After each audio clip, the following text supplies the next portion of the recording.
Hello, history enthusiasts and curious minds. Welcome to our channel of medieval tales and legends. Today, we're diving into a world of mystery and magic with a fascinating story about an apothecary's apprentice who discovers an ancient book of magical potions. Get ready for an exciting journey through the narrow, shadowy alleys of a medieval village, where our young hero will try to use his newly acquired knowledge to help his community. Will he manage to master the ancient arts of alchemy, or will his experiments bring unexpected consequences? Before we begin our trip to the past, don't forget to subscribe to the channel so you don't miss any of our enchanting stories. Leave a like if you're fascinated by alchemy and medieval magic, and tell us in the comments which city you're watching from. Your participation is like a precious ingredient in our storytelling potions.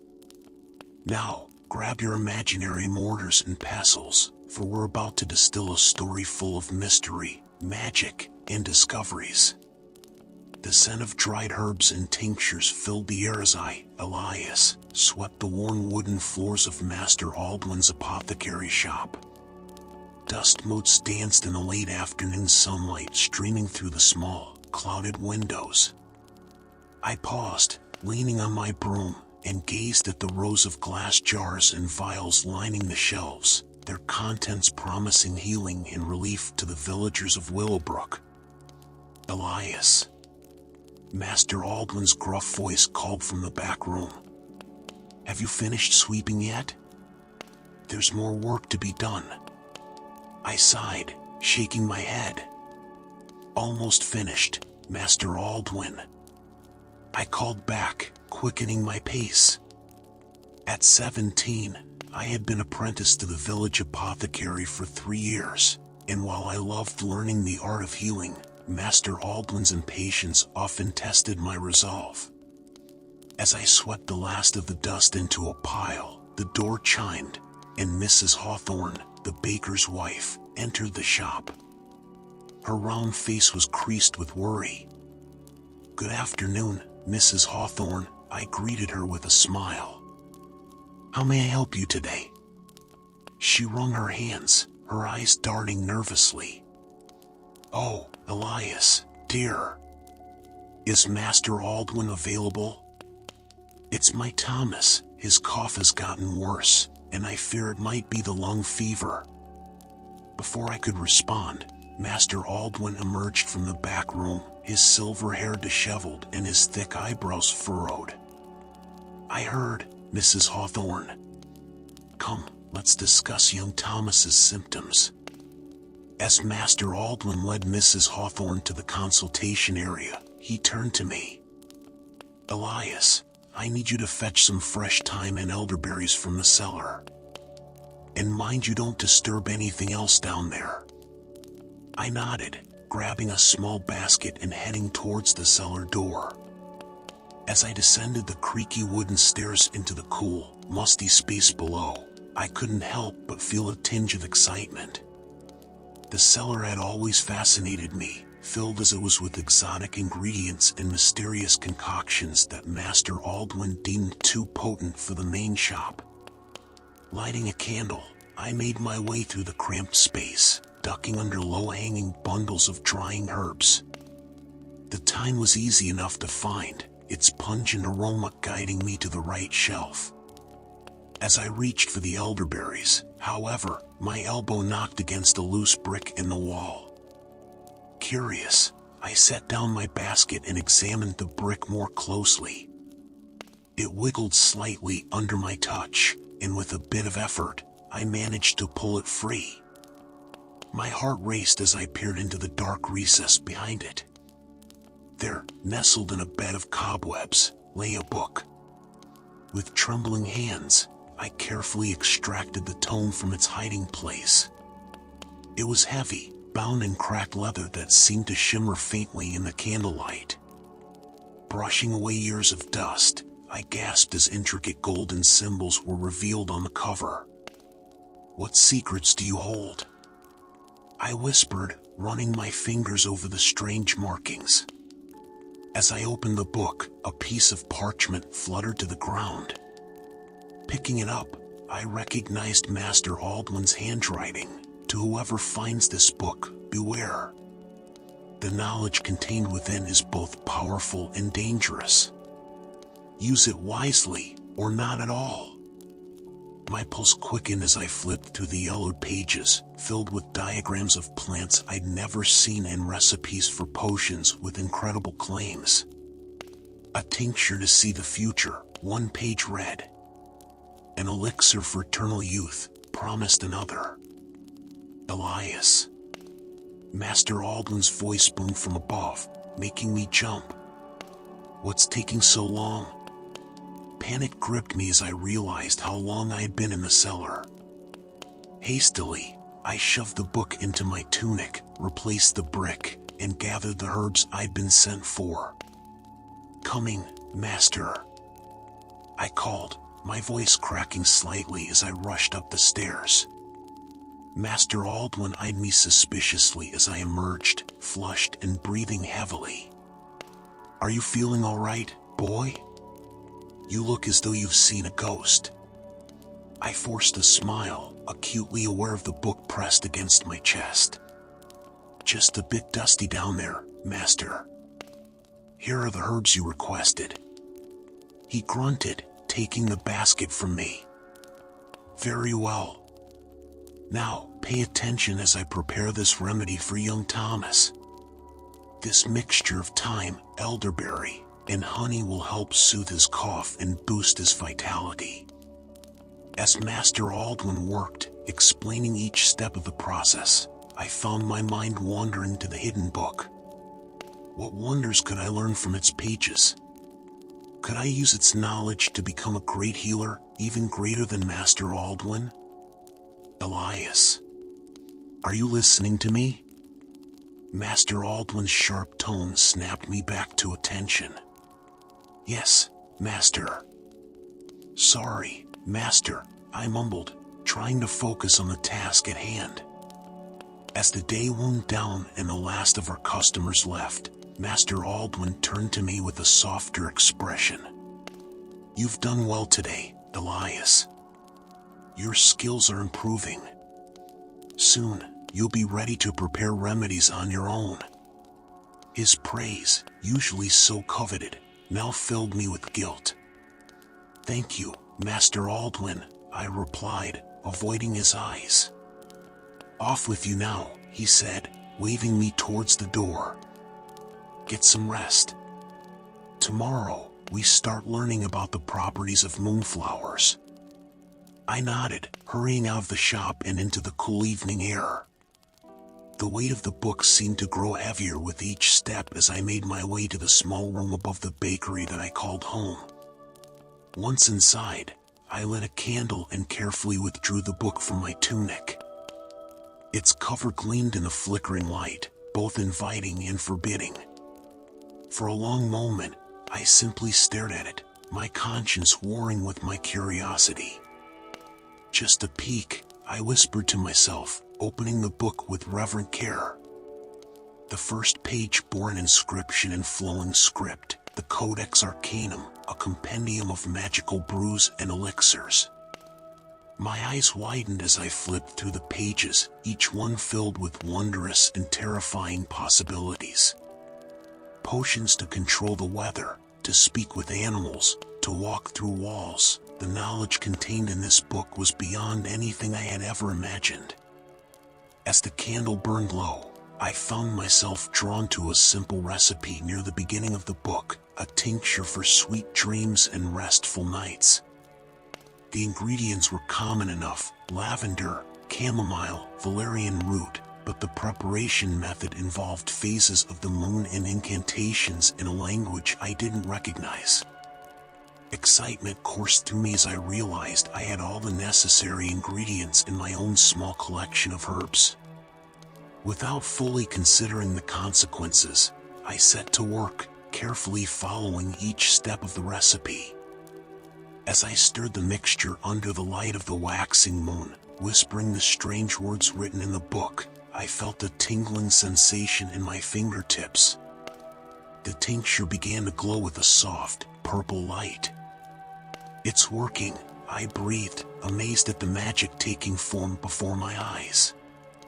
Just as I was about to complete the final step, a knock at my door made me jump, nearly spilling the potion. "Elias," came the voice of Sarah, the baker's daughter. "Is everything all right? I saw your light still burning and wanted to check on you." Panic gripped me as I scrambled to hide the book and the glowing tincture. "Everything's fine, Sarah," I called out, my voice higher than usual. Just doing some late-night studying." "If you say so," she replied, sounding unconvinced. "Don't stay up too late. You know how Master Aldwin gets when you're tired in the morning." "I won't." "Thank you, Sarah. Good night." As her footsteps faded away, I slumped against the door, my heart pounding. That had been too close. I looked at the now hidden book and the concealed potion, a mix of excitement and fear swirling in my chest. I had taken the first step into a world of magic and secrets. There was no turning back now. As I carefully stored the tincture and tucked the book beneath my thin mattress, I wondered what other wonders and dangers awaited me in the pages of the Codex Arcanum. Sleep eluded me that night, my mind racing with possibilities and doubts. As the first light of dawn crept through my window, I made a silent vow. I would master the knowledge in this book and use it to help my village. But I would need to be cautious. Master Aldwin, Sarah, and the others could never know. The summer sun beat down mercilessly on the village of Willowbrook, its once lush fields now a disheartening patchwork of brown and yellow. I wiped the sweat from my brow as I made my way through the village square, the despair in the air as palpable as the oppressive heat. Old Farmer Giles slumped on a bench, his weathered face etched with worry. "Never seen a drought like this in all my years," he muttered as I approached. "The crops are withering before our very eyes, Elias. What's to become of us if the rains don't come soon?" I placed a comforting hand on his shoulder, my heart heavy. "Don't lose hope, Farmer Giles. Perhaps there's still a way." As I continued towards Master Aldwin's apothecary, my mind raced. For weeks now, I had been secretly studying the Codex Arcanum, the book of magical potions I discovered hidden in a cellar. Among its pages, I remembered a recipe that promised to bring rain. But did I dare attempt such powerful magic? The tinkling of the shop's bell announced my arrival. Master Aldwin looked up from his work table, his face drawn with fatigue. "Ah, Elias. Good, you're here. We need to take stock of our drought remedies. I fear we'll be needing them more than ever in the coming days." As we worked, counting vials of willow bark tincture for fevers and aloe vera salve for sunburns, I couldn't shake the nagging thought of the rain-making potion. Finally, I gathered my courage to speak. "Master Aldwin," I began hesitantly, "have you ever heard of a way to make it rain?" The old apothecary's eyebrows shot up. "Make it rain? Elias, my boy, if I knew how to do that, don't you think I'd have done it already?" He chuckled, but there was no mirth in it. "The weather is beyond our control. We can only prepare for its consequences, not change its course." I nodded, deflated, but not convinced. That night, as the village settled into an uneasy sleep, I snuck out of my room above the bakery, the Codex Arcanum tucked safely in my satchel. Under the light of the waning moon, I made my way to the edge of the withered cornfield. The recipe for the rain-making potion danced in my mind, rainwater collected during the last full moon, which I'd fortunately gathered for a different potion, powdered moonstone, essence of petrichor, and a single feather from a storm petrel. My hands trembled as I laid out the ingredients. Doubt gnawed at me. Was I really skilled enough to attempt this? What if something went wrong? But as a warm wind whispered through the dying crops, I steeled my resolve. The village needed this. I had to try. Following the book's instructions, I mixed the ingredients in a small silver bowl, my lips forming the unfamiliar words of the incantation. As I spoke the final syllable, a jolt of energy surged through me, making my hair stand on end. For a moment, nothing happened. Then, almost imperceptibly at first, clouds began to gather in the starry sky above. My heart raced as I watched them grow and darken, blotting out the moon and stars. It's working, I breathed, exhilaration surging through me. It's actually working. A cool breeze picked up, carrying with it the promise of rain. I laughed out loud, twirling in place as the first fat droplets began to fall. Soon, the gentle patter turned into a steady drumming as rain soaked the parched earth. I turned to run back to the village, eager to share the good news, when a deafening crack of thunder stopped me in my tracks. The wind, which had been refreshing moments ago, now howled with frightening intensity. I watched in growing horror as the gentle rain transformed into a torrential downpour. No, no, no, I muttered, frantically flipping through the Codex Arcanum. This isn't supposed to happen. How do I stop it? But the book offered no solutions, and the storm continued to intensify.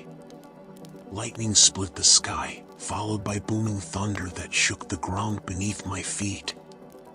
As I raced back towards Willowbrook, I could hear shouts of alarm rising above the roar of the deluge. The village square had become a chaotic scene. Villagers in nightclothes rushed about, trying to secure loose items and protect their homes from the onslaught. The usually trickling stream that ran through the center of town had swollen into a raging torrent. Elias. Sarah's voice cut through the din. She ran towards me, her hair plastered to her face by the rain. What's happening? Where did this storm come from? Before I could answer, Master Aldwin appeared, shouting to be heard over the storm. Everyone, remain calm. Those near the stream moved to higher ground immediately. Elias, Sarah, help me warn the others. As we rushed from house to house, rousing sleeping villagers and guiding them to safety, the gravity of what I'd done hit me full force. This was all my fault. In my arrogance, I'd meddled with forces I didn't understand, and now the entire village was paying the price. We worked through the night, battling against the relentless storm. By dawn, the rain had finally begun to slacken, but the damage was severe. Fields lay submerged under inches of water, carefully tended gardens had been washed away, and several houses near the stream had suffered significant flood damage. As the bedraggled villagers gathered in the town hall, which had been turned into a makeshift shelter, I couldn't bear to meet their eyes.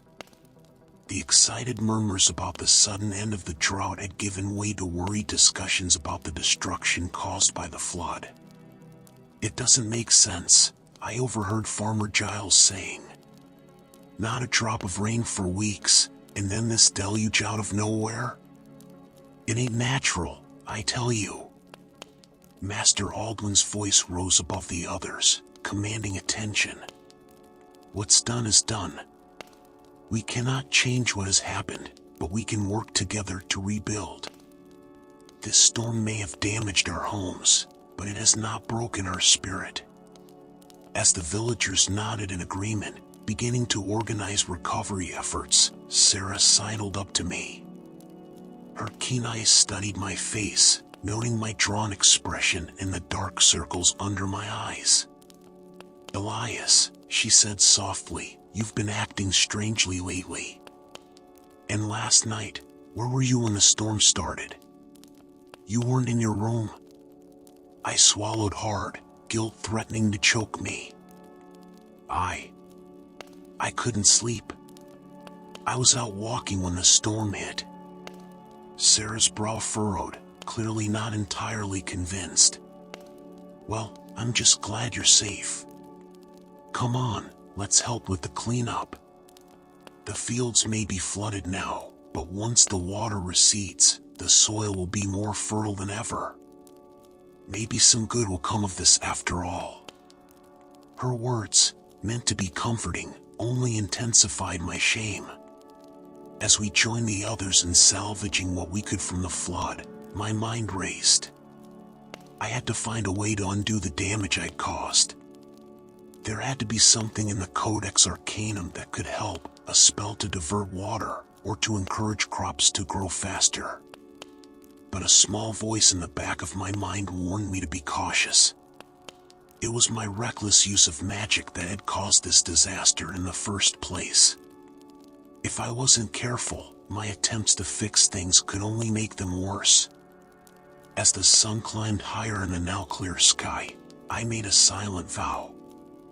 I would make this right, whatever it took. But this time, I would be smarter, more careful. I would master the knowledge in the Codex Arcanum, not let it master me. Little did I know, as I helped Farmer Giles salvage what we could of his waterlogged crops, that my magical meddling had set in motion events that would challenge not just me, but the entire village of Willowbrook, in ways we could never have imagined. The morning sun rose over Willowbrook, illuminating the devastation left in the wake of the flood. As I stepped out of my room above the bakery, the weight of guilt pressed down on me like a physical force.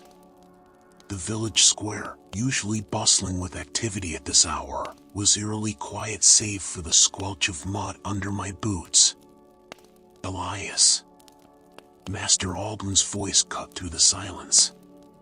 He stood in the doorway of the shop, his face a mask of concern and something else, suspicion. Come here, boy. We need to talk. Heart pounding, I made my way across the square. As I approached, I could see a group of villagers gathering behind Master Aldwin, their faces etched with worry and barely contained anger. There he is, Farmer Giles growled, pointing an accusing finger at me. I saw him, out in the fields just before the storm hit. He was up to something, I tell you. Shame burned hot in my cheeks as I faced the angry villagers. Their accusing glares seemed to pierce right through to my soul. Is this true, Elias? Master Aldwin asked, his voice uncharacteristically gentle. Were you out in the fields last night? I swallowed hard, my mouth dry. Yes, I was. But I didn't what? Interrupted Mrs. Hawthorne, the baker's wife. Didn't mean to bring this disaster upon us. Look around, Elias. Our homes, our livelihoods, all in ruins. The murmur of angry voices grew louder. I could feel the tension building, years of trust and goodwill evaporating in the face of their fear and frustration. Please, I said, my voice cracking. I was only trying to help. The drought, enough. Master Aldwin's sharp command silenced the crowd. He turned to me, his eyes searching my face. Elias, I think it's time you told us exactly what happened last night. Taking a deep breath, I recounted the events of the previous evening, discovering the rain-making potion in an old book, my desperate attempt to end the drought, and how quickly the situation had spiraled out of control. I left out any mention of the Codex Arcanum or its magical nature, instead describing it as an ancient herbal remedy I discovered. As I finished my tale, a heavy silence fell over the gathering. Master Aldwin's brow was furrowed in deep thought, while the other villagers exchanged uncertain glances. Finally, Farmer Giles spoke up. So you're saying you caused this flood? With some concoction from an old book? I nodded miserably. I never meant for this to happen.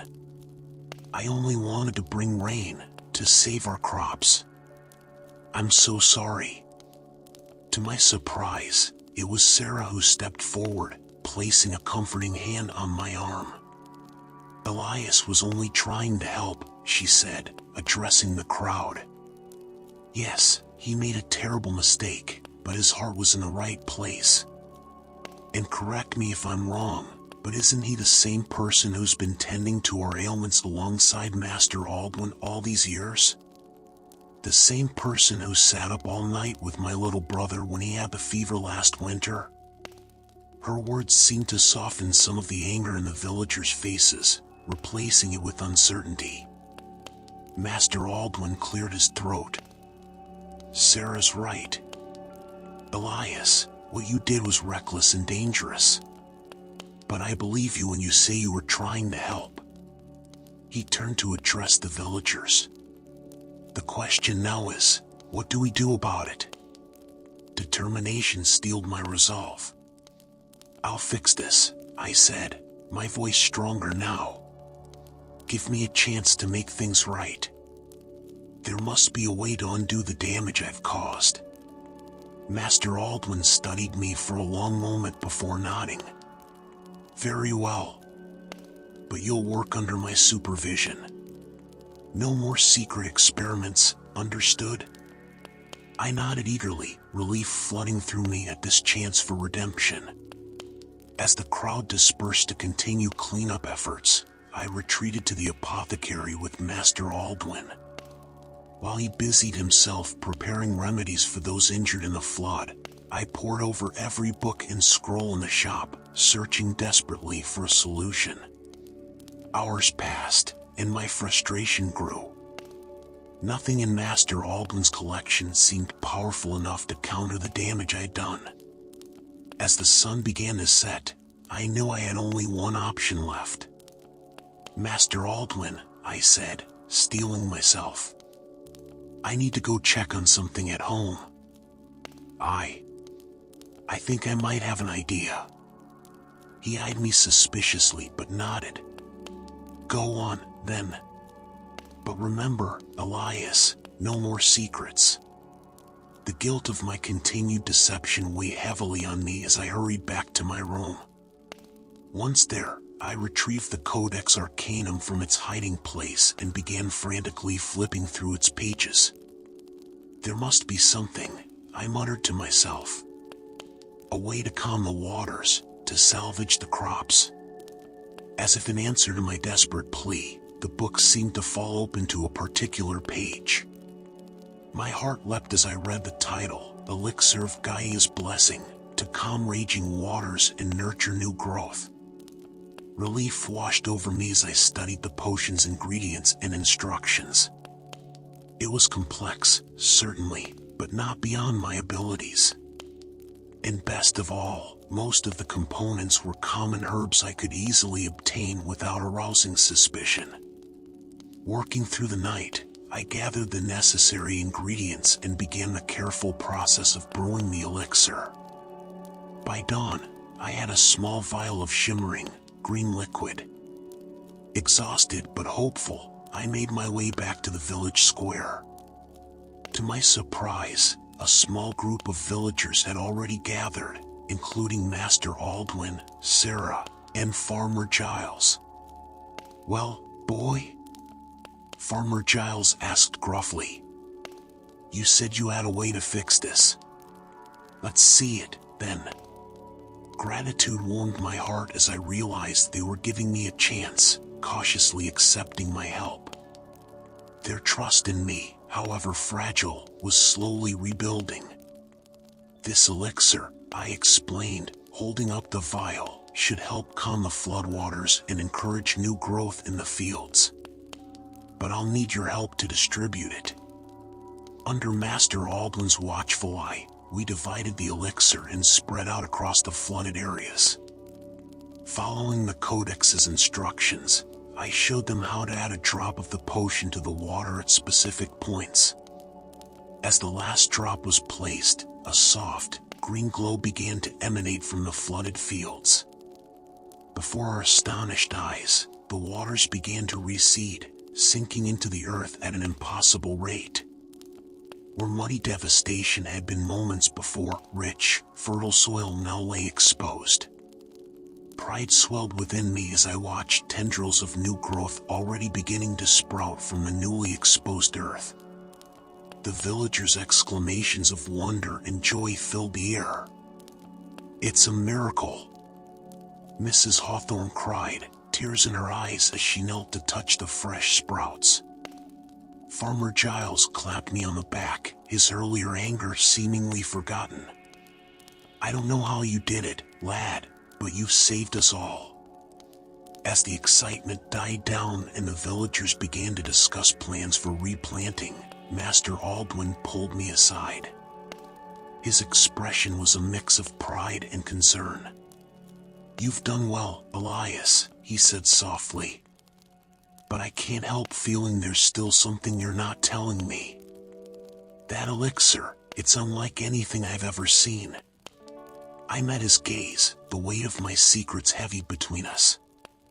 "Master Aldwin," he held up a hand to stop me. "Not now. You've earned the village's trust back today, and that's what matters. But soon, I think, we need to have a long talk about the true source of your newfound knowledge."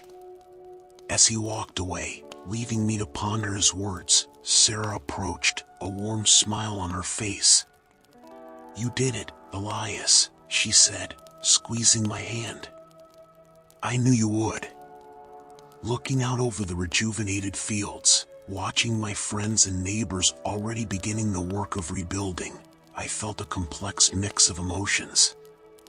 Pride in what I'd accomplished, yes, but also a deep awareness of the responsibility that came with my secret knowledge.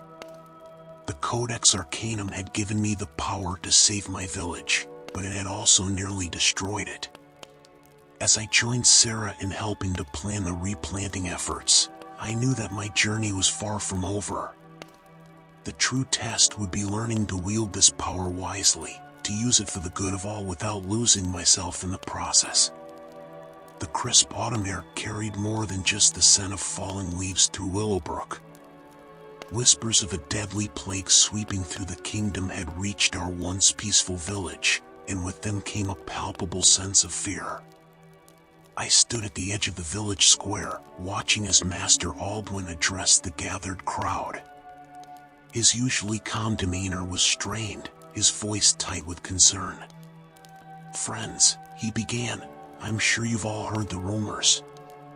I wish I could tell you they were just that, rumors. But I've received word from the capital. The plague is real, and it's spreading faster than anyone anticipated." A collective gasp rose from the villagers. Mrs. Hawthorne clutched her young son closer to her chest, while Farmer Giles' weathered face paled visibly. "What are the symptoms?" someone called out. Master Aldwin's frown deepened. "High fever, followed by a painful, purple rash. Those afflicted..." He paused, swallowing hard. "Those afflicted rarely last more than a week." The square erupted into panicked murmurs. I felt Sarah's hand slip into mine, squeezing tightly. "What can we do?" she whispered, her eyes wide with fear. Before I could respond, Master Aldwin raised his voice again. "I know you're all frightened, but we must remain calm. Elias and I will do everything in our power to prepare remedies that might help. In the meantime, we must limit contact with outsiders and take extra care with our hygiene." As the crowd dispersed, their fear almost tangible in the air, Master Aldwin beckoned me over. "Elias," he said softly, "I need you to gather every medicinal text we have. We're going to be working long hours in the coming days." I nodded, my mind already racing. "Of course, Master. I'll get right on it." That night, as the village settled into an uneasy sleep, I sat in my small room, the Codex Arcanum opened before me. Desperation clawed at my insides as I frantically searched its pages for anything that might help against the plague. "There has to be something," I muttered, flipping through the ancient tome. Come on, come on." Just as I was about to give up hope, a page caught my eye. "Elixir of Plague's Bane," the heading read. My heart raced as I scanned the recipe. It was complex, far more so than anything I'd attempted before, but it promised to cure even the most virulent of diseases. Relief flooded through me, only to be quickly replaced by a sinking feeling as I read the list of ingredients. Most were rare but obtainable, except for one. The final component, a flower called Midnight's Tear, could only be found in the heart of the dark forest. I shuddered, remembering the tales I'd heard of that cursed place. No one from Willowbrook had ventured into its depths in living memory. Those who entered rarely returned, and those who did came back, changed. Conflict tore at my conscience. Could I risk such a dangerous journey? But then, could I live with myself if I didn't try, knowing I might have had the power to save my friends and neighbors? The next morning, dark circles under my eyes betrayed my sleepless night as I joined Master Aldwin in the apothecary. "Any luck?" he asked, not looking up from the pult as he was preparing. I hesitated, then made a decision. I might have found something, but it requires an ingredient from the dark forest. Master Aldwin's head snapped up, his eyes wide. "The dark forest? Elias, you can't be serious. It's far too dangerous." "But if it could save lives," I began, only to be cut off. "No," Master Aldwin said firmly. "I forbid it. We'll find another way. Now, help me with these fever remedies." As we worked through the day, the first cases of the plague appeared in Willowbrook. By nightfall, 3 villagers were bedridden with telltale purple rashes spreading across their skin. That night, I made my decision. Packing a small bag with provisions and the Codex Arcanum, I slipped out of the village under the cover of darkness. The weight of my deception pressed heavily on me, but I pressed on, driven by the desperate need to save my home. As I approached the edge of the dark forest, the very air seemed to thicken.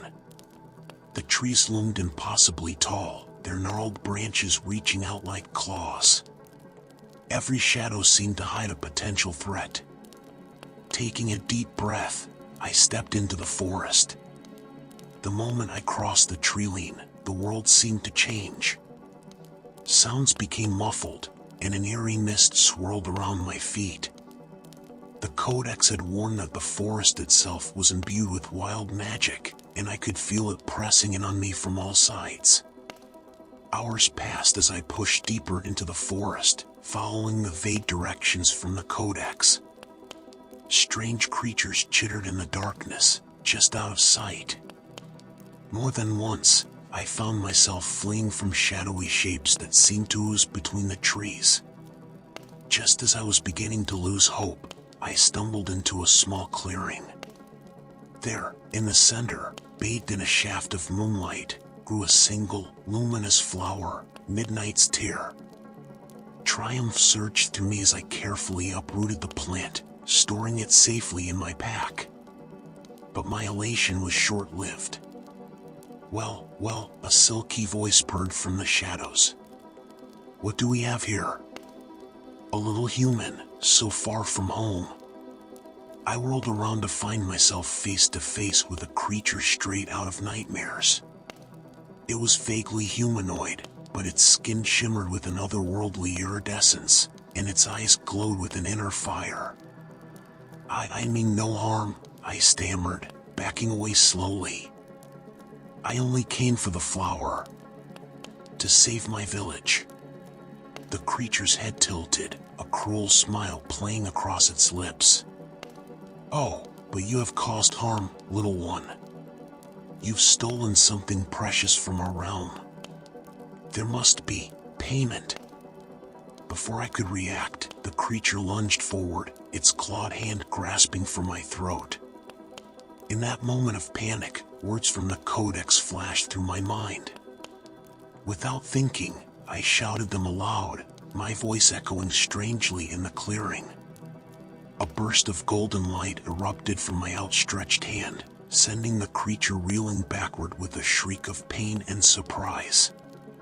Not waiting to see if it would recover, I turned and ran. I crashed through the underbrush, branches whipping at my face, the creature's enraged howls spurring me on. I didn't slow down until I burst out of the forest's edge, gasping for breath in the clean, open air of the fields beyond. As dawn broke, I stumbled back into Willowbrook, exhausted but exultant. The midnight's terror was clutched tightly in my hand, hope rekindled in my heart. I burst into the apothecary, startling Master Aldwin, who had clearly been up all night tending to the sick. "Elias," he exclaimed, relief and anger warring in his voice. "Where in the world have you dashed?" he broke off, noticing my disheveled state and the strange flower in my hand. "You didn't." "I had to," I said, still breathing heavily.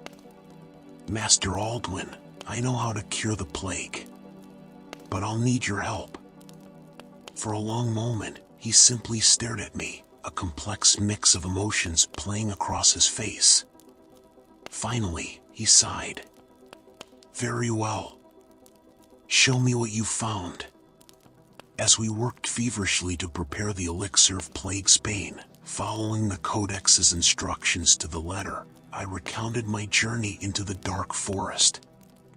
Master Aldwin listened in stunned silence, his expressions ranging from horror to grudging admiration. "Elias," he said as we bottled the finished elixir, a shimmering purple liquid that seemed to glow from within, "what you did was incredibly foolish and dangerous." He paused, then placed a hand on my shoulder. "And also incredibly brave. You may well have saved us all." Warmth bloomed in my chest at his words, but it was tempered by the memory of the creature in the forest. What had it meant by payment? As we hurried to administer the elixir to the sick, I couldn't shake the feeling that my actions in the dark forest would have consequences I couldn't yet foresee. But for now, as I watched color return to the cheeks of the afflicted villagers, their purple rashes fading before our eyes, I allowed myself to feel the full weight of our triumph. Whatever challenges lay ahead, we had faced the shadow of the plague and emerged victorious. The village of Willowbrook was alive with celebration. Laughter and music filled the air as the villagers reveled in their miraculous recovery from the plague. I stood at the edge of the square, a cup of sweet cider in my hand, watching the joyous scene with a mixture of pride and lingering unease. Sarah approached, her eyes sparkling with happiness. "Elias, there you are. Why aren't you joining in? You're the hero of the hour." I managed a small smile. "I'm just glad everyone's okay. How are you feeling?" "Never better," she beamed. "Though, it's strange. I can't quite remember how I got sick in the first place. Or much about being ill at all, really." A chill ran down my spine at her words. "What do you mean?" Sarah's brow furrowed. "Oh, it's probably nothing. Just a bit fuzzy, you know? Hey, did I tell you about the new bread recipe I'm working on?" As she chatted animatedly about her baking plans, I nodded along, the chill in my gut growing. Something wasn't right. Over the next few days, my elation at curing the plague turned to creeping horror as I noticed more and more signs that something was terribly wrong. Villagers would stop mid-conversation, looking confused. They'd forget appointments, misplace items, and struggle to recall recent events. The breaking point came when I overheard a conversation between Farmer Giles and his wife outside the apothecary. "I'm telling you, Martha, I don't remember planting those new apple trees," Farmer Giles insisted, his voice tinged with frustration. "But dear, we spent weeks preparing the orchard this spring. Don't you remember?" Martha's voice was thick with worry. "Spring? What are you talking about?" It's... Farmer Giles trailed off, his face a mask of confusion. I retreated into the apothecary, my heart pounding. This was more than just post-illness forgetfulness. The villagers' memories were actively fading away. Guilt consumed me as I watched more scenes like this unfold across Willowbrook. Loved ones were becoming strangers before my eyes, and I knew with sickening certainty that my magical meddling had caused this tragedy. That night, I snuck into the apothecary, retrieving the Codex Arcanum from its hiding place. Determination drove me as I scoured its pages for any mention of memory loss or how to reverse it. Hours passed, and my frustration grew. The book seemed to be actively resisting my efforts, its pages shifting and changing every time I thought I was close to an answer. "Come on," I muttered, rubbing my tired eyes. "There has to be something." A soft voice from behind me made me jump. "Elias, what are you doing here so late?"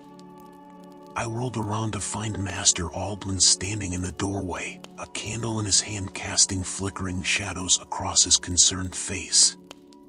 "Master Aldwin." I was just...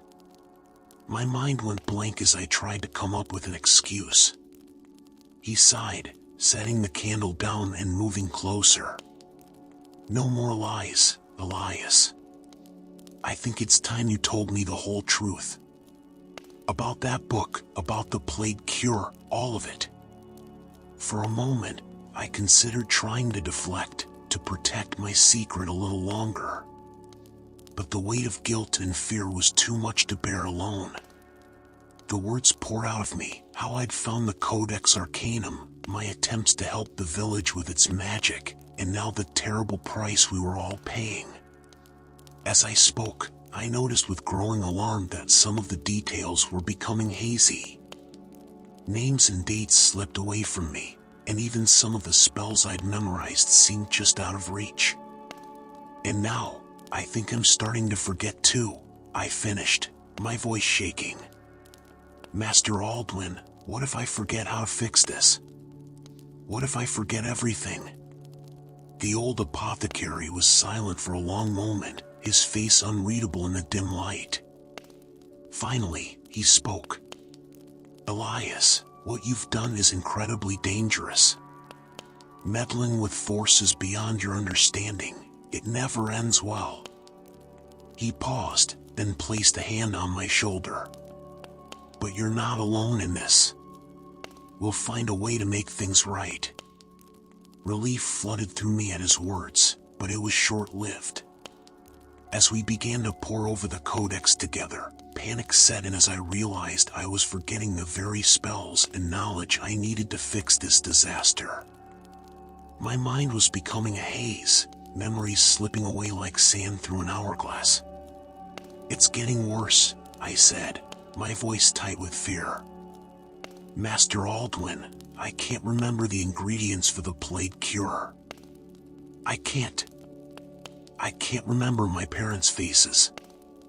Master Aldwin's expression was grim. "The magic is feeding on memories. We need to act fast." He turned to a blank page in the back of the codex.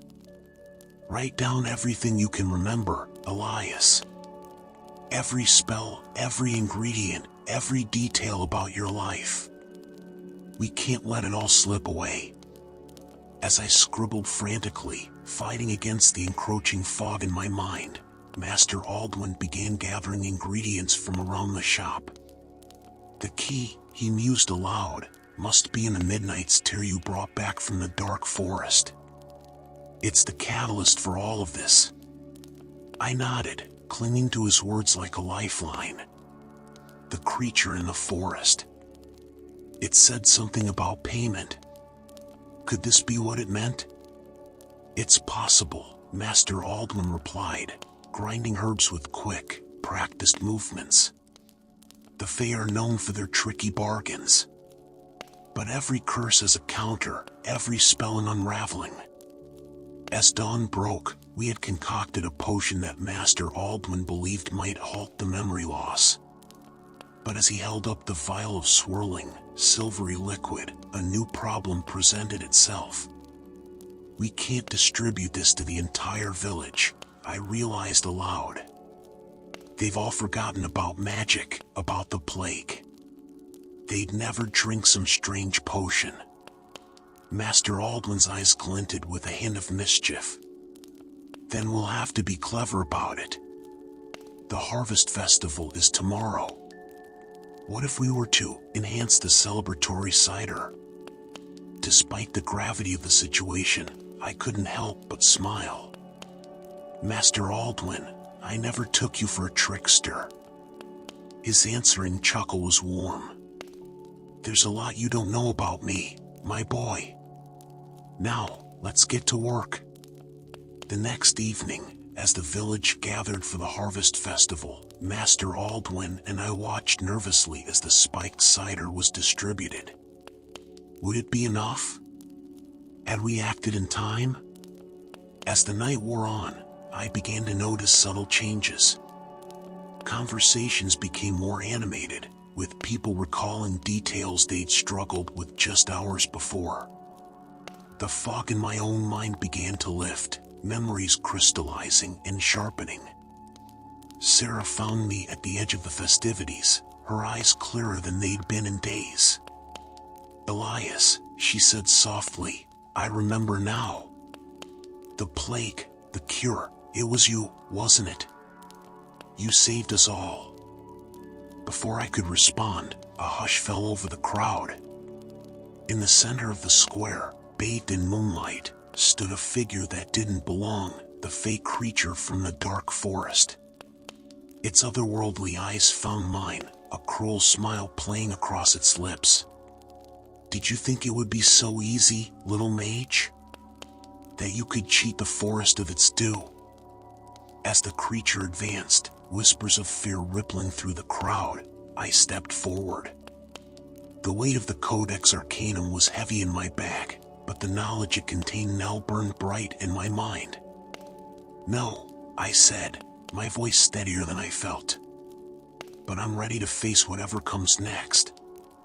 The fake creature's arrival at the Harvest Festival had thrown Willowbrook into chaos. Villagers scattered, screaming in terror at the sight of the otherworldly being. In the midst of the pandemonium, I stood my ground, the Codex Arcanum clutched tightly to my chest. Elias. Master Aldwin's voice cut through the noise. To me, quickly. I darted towards him, dodging panicked villagers. Together, we retreated to the apothecary, slamming the door behind us. The Fae's laughter, high and cruel, echoed through the night. What do we do? I gasped, my heart pounding. How do we stop it? Master Aldwin's face was grim as he began pulling books from the shelves, seemingly at random. We don't have much time. Elias, I need you to listen carefully. There's something I should have told you long ago. Before he could continue, an ethereal voice drifted through the walls. Oh, little mage, the Fae crooned. Did you think your village's pitiful wards could keep me out? Come out and play, or I'll find new toys among your friends. Panic rose in my throat, but Master Aldwin gripped my shoulder firmly. Focus, Elias. What I'm about to tell you will shock you, but you must stay calm. I nodded, trying to steady my breathing. The Codex Arcanum, Master Aldwin began, his voice low and urgent. I knew of its existence all along. In fact, I was the one who hid it in the cellar years ago. Shock jolted through me, my mind reeling at his words. What? But why? How? A sad smile crossed his face. Because I was once its keeper, as you are now. And I knew that one day, someone worthy would find it. Betrayal stung as the implications of his words sank in. You've been testing me? Watching me struggle all this time? Yes, he admitted, not meeting my eyes. I needed to see how you would use its power. If you were ready for the responsibility. Before I could respond, the apothecary door burst open in a shower of splinters. The fey creature stood in the doorway, its iridescent skin shimmering in the lamplight. How touching, it sneered. The master and apprentice, sharing secrets at last. But I'm afraid your time is up. Master Aldwin stepped forward, his posture straight and defiant. You have no power here, creature of the forest. Be gone. To my astonishment, he began to chant in a language I'd never heard before. The air around him shimmered, and suddenly the frail old man I knew was gone. In his place stood a figure radiating power, his eyes glowing with an inner light.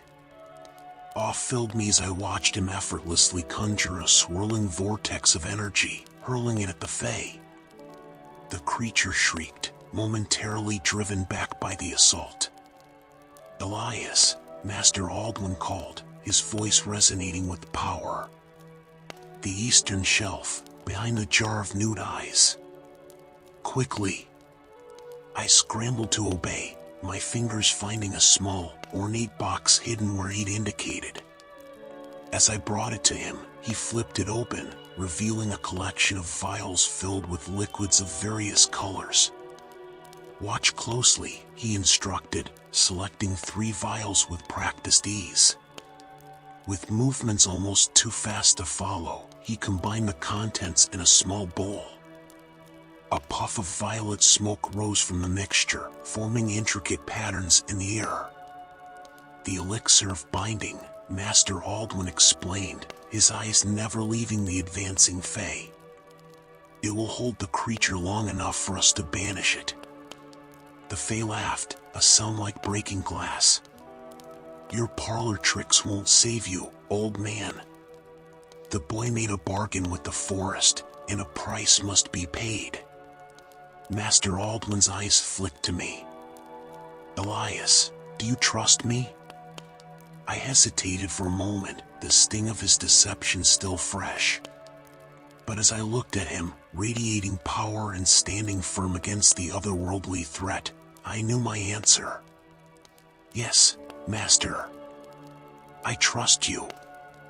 He nodded, a glimmer of pride in his eyes. Then drink this, he said, pressing the bowl into my hands. And repeat after me. As the Fae lunged forward, I quickly downed the elixir. A tingling sensation spread through my body, and suddenly I could see strands of magical energy crisscrossing the room. Master Aldwin began to chant, and I found myself echoing his words, though I didn't understand their meaning. The strands of energy began to coalesce around the Fae, binding it in a web of light. No, it shrieked, thrashing against its bonds. You cannot do this. The bargain dash is fulfilled, Master Aldwin finished firmly. The price has been paid in knowledge gained and wisdom earned. By the laws of your own realm, you have no more claim here.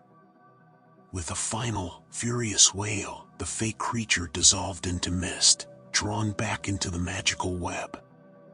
The strands of light contracted, shrinking into a small, glowing sphere that floated gently into Master Aldwin's outstretched hand. As the last echoes of the confrontation faded, I slumped against the wall, exhaustion washing over me. That was incredible, I managed to say. How did you? I mean, all this time. Master Aldwin chuckled, the glow fading from his eyes as he seemed to shrink back into the familiar form of the old apothecary. "I suppose I owe you a full explanation, my boy." Over the next hour, as we set about repairing the damage to the apothecary, Master Aldwin revealed his story. He had once been a powerful mage, trained in the capital and entrusted with ancient magical artifacts like the Codex Arcanum. But the temptation of such power had nearly led him down a dark path. "I came to Willowbrook to escape that life," he explained, his voice tinged with old regret. "To use my knowledge for simple healing instead of grand magics. But I knew the Codex would be needed again one day, so I hid it away, waiting for the right person to find it." Hunger for knowledge consumed me as I listened to his tale. "And now? Will you teach me the right way to use the book's power?" Master Aldwin regarded me thoughtfully. "You've shown great potential, Elias, and great heart. But the path of magic is not an easy one. Are you sure it's what you want?" I nodded firmly. "I want to learn. To help people like you do." A warm smile spread across his face. "Then yes, I will teach you. But remember, with great power comes great responsibility. And great danger." As we shook hands, sealing our new arrangement as master and true apprentice, a flicker of something passed across Master Aldwin's face. It was gone in an instant, but it left me with a sense of unease. Wariness crept in as I realized there was more to my master's story than he was letting on. What other secrets was he keeping? And what challenges lay ahead as I delved deeper into the world of magic? As we stepped out of the apothecary to reassure the frightened villagers, I couldn't shake the feeling that this was just the beginning of a much larger adventure. The Codex Arcanum's weight in my bag seemed to pulse with potential, both wondrous and terrifying. The air in the village grew thick with an oppressive, unnatural fog. As I peered out the window of the apothecary, my heart raced. Something was terribly wrong. The familiar sounds of village life, children laughing, merchants haggling, animals braying, had been replaced by an eerie silence. "Master," I called out, my voice trembling slightly. "Something's not right." The old man appeared beside me, his brow furrowed with concern. "I feel it too, my boy. The balance has been disturbed." As if in response to his words, an unearthly shriek pierced the air. My blood ran cold as I saw them, dark, twisted creatures emerging from the mist-shrouded forest. Their forms were a nightmarish blend of shadow and substance, with glowing red eyes that seemed to pierce right through me. "By the gods," I whispered, "what are they?" My master's face was grim. "They are the consequence of our meddling with forces beyond our understanding. The magical energies we've unleashed have drawn them here." Guilt washed over me. It was my discovery of the ancient tome, my experiments with its potions that had led to this. "What can we do?" I asked, desperate for a solution. The old apothecary's eyes gleamed with determination. "We fight, my apprentice. We use every trick, every potion, every spell at our disposal to protect our home." With those words, we sprang into action. The next few hours were a blur of frantic activity as we brewed protective potions and crafted magical wards.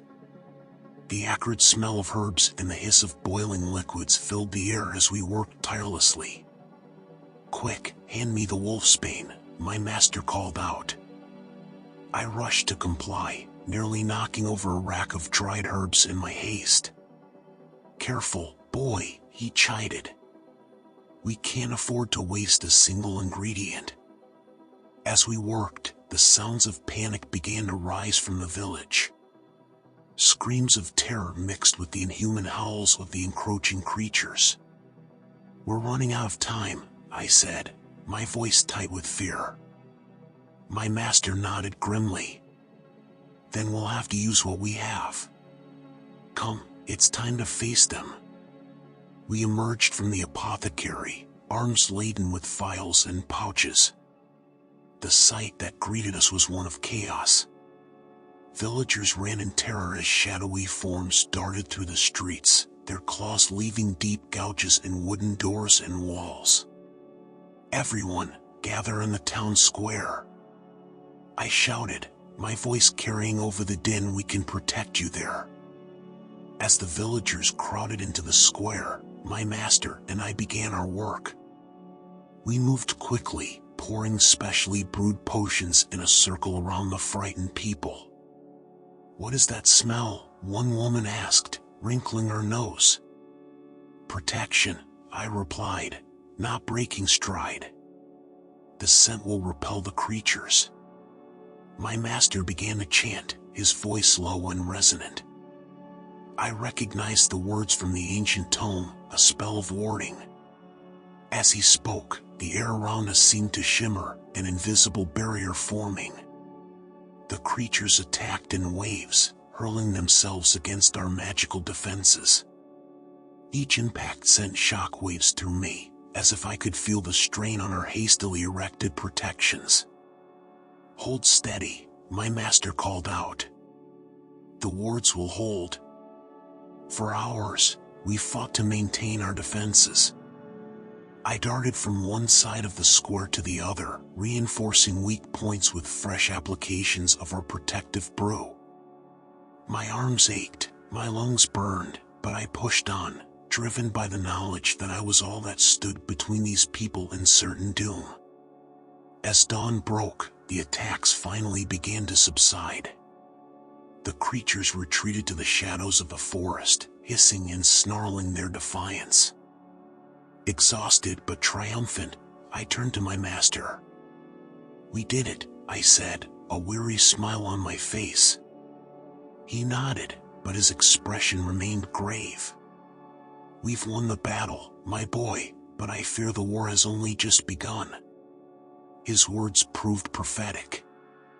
Over the next few days, the attacks continued, growing stronger with each assault. We worked tirelessly, brewing new potions, experimenting with different combinations of herbs and magical ingredients. "Try adding a pinch of powdered dragon scale," my master suggested as we worked on a new batch of protective elixir. "It should strengthen the potion's efficacy against dark magic." I complied, watching in fascination as the liquid in the cauldron shifted from a murky green to a shimmering blue. "Amazing," I breathed. But despite our best efforts, I could sense our defenses weakening. The wards we'd placed around the village flickered and wavered under the relentless assaults. The villagers grew more fearful with each passing day, their faith in our ability to protect them beginning to wane. "How much longer can we hold out?" I asked my master one evening, my voice heavy with fatigue and worry. He sighed, suddenly looking every one of his many years. "I don't know, my boy.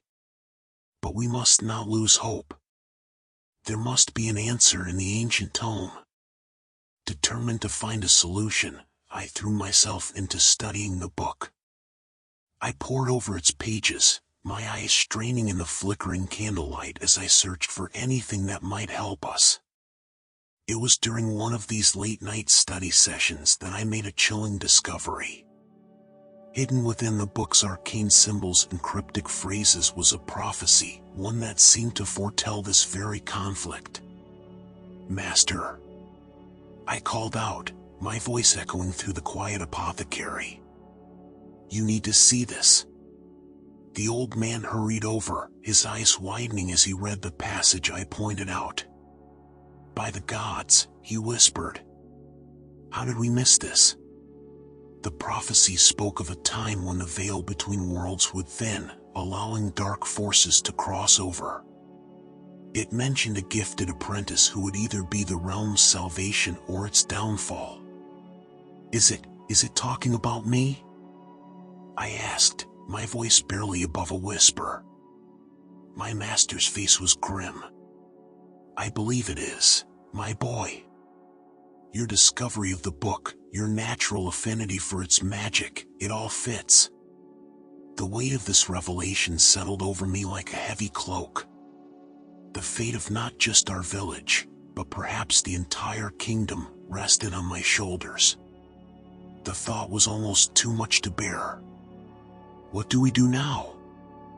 I asked, feeling lost and overwhelmed. My master placed a comforting hand on my shoulder. We continue to fight, and we prepare you for the role you must play. Your training intensifies from this moment on. And so it did. Even as we continued to defend the village from the nightly attacks, my master pushed me harder than ever before. We delved deeper into the ancient tome, unlocking secrets and mastering spells that I never would have thought possible. Focus, boy, my master would shout as I struggled to maintain a particularly complex incantation. You must learn to channel your inner energy, to shape it to your will. Days blurred into weeks as we worked tirelessly. The dark creatures continued their assaults, but we met them with ever-increasing skill and power. Slowly but surely, we began to push them back. One night, as we stood atop the village wall, watching the shadowy forms retreat once more into the forest, I felt a surge of hope. "We're winning," I said, a note of wonder in my voice. My master nodded, a small smile on his weathered face. "We are. Your progress has been remarkable, my boy. But do not let your guard down, the final battle is yet to come." As if in response to his words, a bone-chilling howl rose from the depths of the forest. It was unlike anything we'd heard before, deeper, more powerful, filled with malevolent intent. "What was that?" I asked, unable to keep the fear from my voice. My master's face was grave. "That, I fear, is their leader. It seems it has finally decided to join the fray." The next night, our worst fears were realized. As darkness fell, a massive form emerged from the forest. It was easily thrice the size of the other creatures, its body a writhing mass of shadows and sharp angles. Its eyes glowed with an unholy red light, and its mere presence seemed to suck the warmth from the air. "Prepare yourselves," I shouted to the villagers, my voice carrying over the rising panic. "This is the moment we've trained for." As the monstrous being approached, I felt a curious calm settle over me. All the doubts and fears that had plagued me since discovering the prophecy seemed to fall away. In this moment, I knew exactly what I had to do. "Master," I said, turning to the old man beside me, "I need you to maintain the village's defenses. I'll face this thing myself."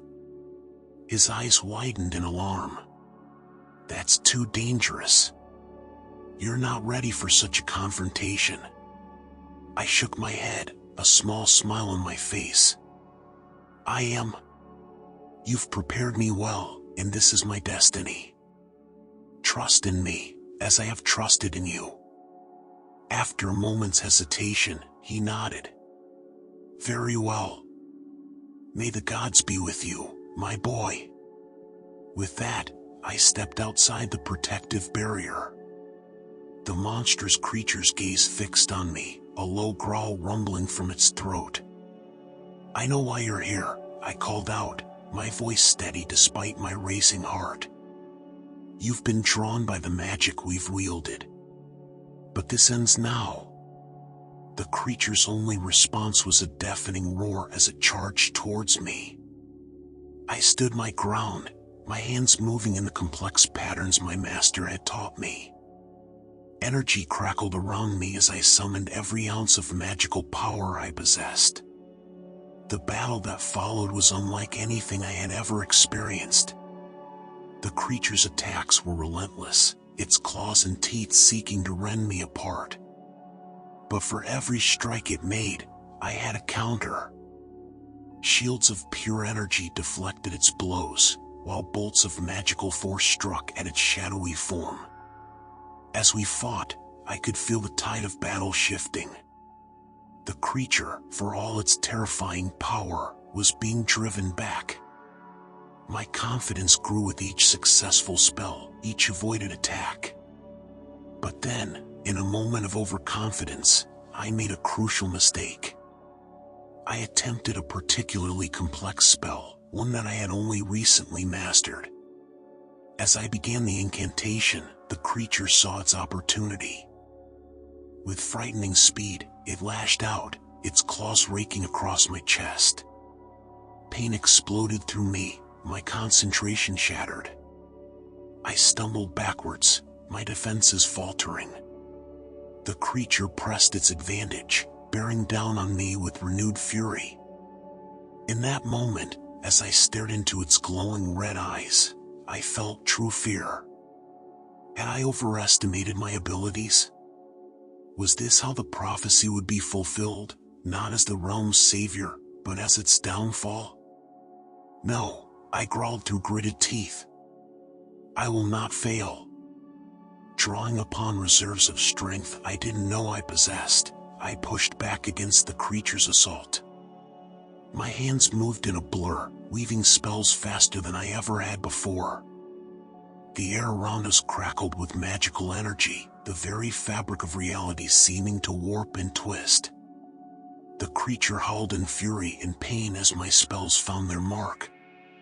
Its shadowy form began to flicker and fade, like mist under the morning sun. With one final, earth-shaking roar, it dissolved into nothingness. As the last wisps of shadow faded away, an eerie silence fell over the battlefield. I stood there, breathing heavily, scarcely able to believe what had just transpired. Then, from behind me, I heard a cheer. Turning, I saw the villagers emerging from behind the protective barrier, their faces alight with joy and relief. My master was at the forefront, tears glistening in his eyes. "You did it, my boy," he said, his voice thick with emotion. "You've saved us all." As the reality of our victory sank in, I felt a profound sense of accomplishment wash over me. We had faced the darkness and emerged victorious. The prophecy had been fulfilled, but on our terms. In the days that followed, life in the village slowly returned to normal. The forest, once a source of terror, became peaceful once more. But things had changed. I had changed. The trials we had faced had forged me into something new, not just an apprentice, but a true master of the magical arts. As I stood in the apothecary, looking out over the village I had helped save, my master approached me. "What now?" I asked, curious about what the future held. He smiled, a twinkle in his eye. "Now, my boy, your real journey begins. There is so much more for you to learn, so many more people who could benefit from your gifts." I nodded, feeling a surge of excitement at the prospect. "I'm ready," I said, and I knew it to be true. As we turned back to our work, brewing potions and studying the ancient tome, I couldn't help but feel that this was just the beginning of a grand adventure. The dark forces had been defeated, but who knew what other challenges awaited? Whatever came, I would face it with courage, wisdom, and the knowledge that true power comes not from spells or potions, but from within. The prophecy had been fulfilled, but my story was far from over. And as I looked to the future, I couldn't wait to see what the next chapter would bring. The ancient tome lay open before me, its weathered pages filled with cryptic symbols and faded text. My fingers trembled as I traced the lines of the prophecy, each word seeming to burn itself into my mind. The weight of destiny pressed down upon me, threatening to crush my spirit. "I can't believe it," I whispered, my voice barely audible in the quiet of the apothecary. "How can this be?" My master placed a comforting hand on my shoulder. "The paths of fate are often unclear, my boy. What does the prophecy say exactly?" I took a deep breath, steadying myself before reading aloud. "In the time of shadows rise, an apprentice with power in his eyes shall stand between light and dark, his choice is to save or rend apart. The kingdom's fate hangs by a thread, salvation or doom by his hand led." The words hung heavy in the air, their implications too vast to fully comprehend. I looked up at my master, searching his weathered face for guidance. "What does it mean?" I asked, hating how small and uncertain my voice sounded. "Am I really destined to either save or destroy the kingdom?" The old man sighed, his eyes filled with a mixture of concern and pride. "Prophecies are tricky things, my boy. They rarely mean exactly what they seem to at first glance. But it does appear that you have a significant role to play in the events to come." I stood up abruptly, pacing the length of the small room. "But how can I know if what I'm doing is right? What if every decision I make is leading us towards destruction instead of salvation?" My master watched me for a moment before speaking. "Doubt is natural, especially in the face of such responsibility. But you must not let it paralyze you. Remember all that you have learned, trust in your instincts, and above all, stay true to your heart." His words were meant to be reassuring, but I couldn't shake the fear that had taken root in my chest. Every choice now seemed fraught with potential consequences. Was this herb or that one the better choice for a healing potion? Could a simple mistake in measurement lead to catastrophe? Days passed, and I found myself second-guessing every action. The villagers, sensing my unease, began to whisper among themselves. I caught snatches of their conversations as I walked through the market square. "He seems different since the battle," one woman murmured to her friend. "Do you think the strain was too much for him?" "I heard he discovered some sort of prophecy," another replied. "Maybe he's seen something terrible coming our way." Their words only added to my inner turmoil. I retreated more and more to the apothecary, burying myself in study and experimentation. If I was to play such a crucial role in the kingdom's fate, I reasoned, I needed to push my abilities to their limits. One evening, as I pored over a particularly complex potion recipe, my master entered the workshop. His brow furrowed as he took in the chaos of herbs, vials, and open books strewn across every surface. "You've been at this for days, my boy," he said gently. "Perhaps it's time to take a rest." I shook my head, not looking out from my work. "I can't rest, not when there's so much at stake. I need to be prepared for whatever's coming." The old man was silent for a moment before speaking again. "In what of the life happening around you now? The village still needs its apothecary, prophecy or no?" His words stung, cutting through my obsessive focus. I realized with a pang of guilt that I had been neglecting my regular duties, so consumed was I by the weight of the prophecy. "You're right," I admitted, finally meeting his gaze. "I've been so focused on what might happen that I've forgotten about what's happening now." My master nodded, a small smile on his face. "Fate has a way of unfolding whether we fret over it or not. The best we can do is live each day with purpose and kindness." Taking his advice to heart, I made an effort to re-engage with village life. I resumed my regular rounds, tending to the sick and injured, brewing the everyday potions that kept our community healthy. The simple act of helping others eased some of the tension that had been building within me. Yet even as I found a measure of peace in my daily work, the words of the prophecy continued to echo in my mind. I couldn't shake the feeling that I needed to do more, to somehow prepare for the monumental task that lay ahead. It was this lingering sense of urgency that led me to begin experimenting with new combinations of potions. If I was to face great challenges, I reasoned, I would need every advantage I could create. "What are you working on now?" my master asked one afternoon, eyeing the bubbling cauldron on my workbench with curiosity. I gestured to an open page in the ancient tome. "I'm trying to combine the properties of a strength-enhancing potion with those of a mind-sharpening elixir. If it works, it could give the drinker both physical and mental advantages in a crisis." My master's eyebrows rose. "An ambitious undertaking. Be careful, my boy. Such combinations can be unpredictable."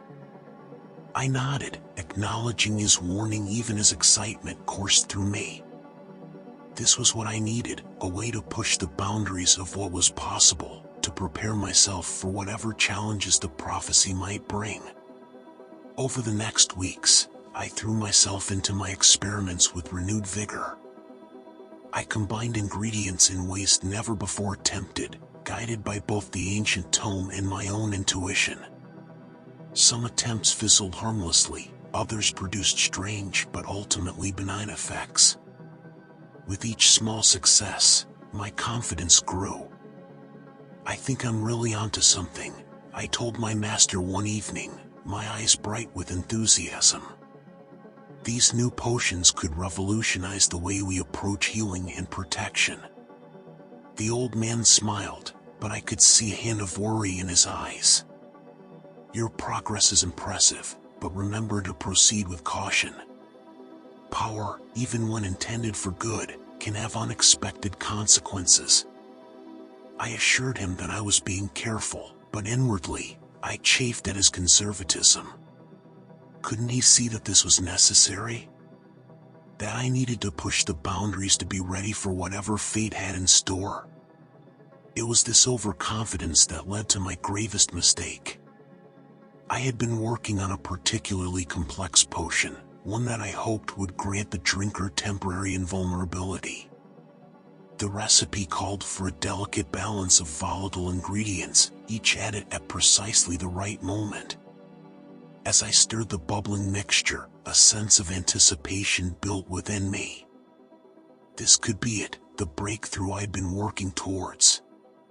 With a potion like this, I could protect not just myself but the entire village from any threat. The final ingredient was a rare, crystalline substance that I discovered in the depths of the ancient tome. As I held the glittering shard over the cauldron, my hand trembled slightly with excitement. "Steady now," I murmured to myself. "This is the moment of truth." I dropped the crystal into the potion. For a moment, nothing happened. Then, the liquid began to glow with an otherworldly light. A smile spread across my face. It was working. But my triumph was short-lived. The glow intensified, becoming painfully bright. The cauldron began to shake, the potion within it roiling and bubbling with increasing violence. "No, no, no," I muttered, frantically flipping through the tome for any clue on how to stabilize the reaction. "This isn't right." Before I could do anything, the cauldron exploded in a burst of blinding light and deafening sound. I was thrown backwards, my head striking the wall with a sickening thud. As darkness edged my vision, I saw a shape forming in the swirling mist that filled the room, something large, monstrous, and unmistakably alive. I awoke to the sound of screaming. My head throbbed as I pushed myself to my feet, trying to make sense of the chaos around me. The workshop was in ruins, tables overturned and shelves collapsed. But it was what I saw through the shattered window that turned my blood to ice. A creature beyond imagination rampaged through the village square. It was massive, easily the size of 2 houses, with a body that seemed to shift and change as I watched.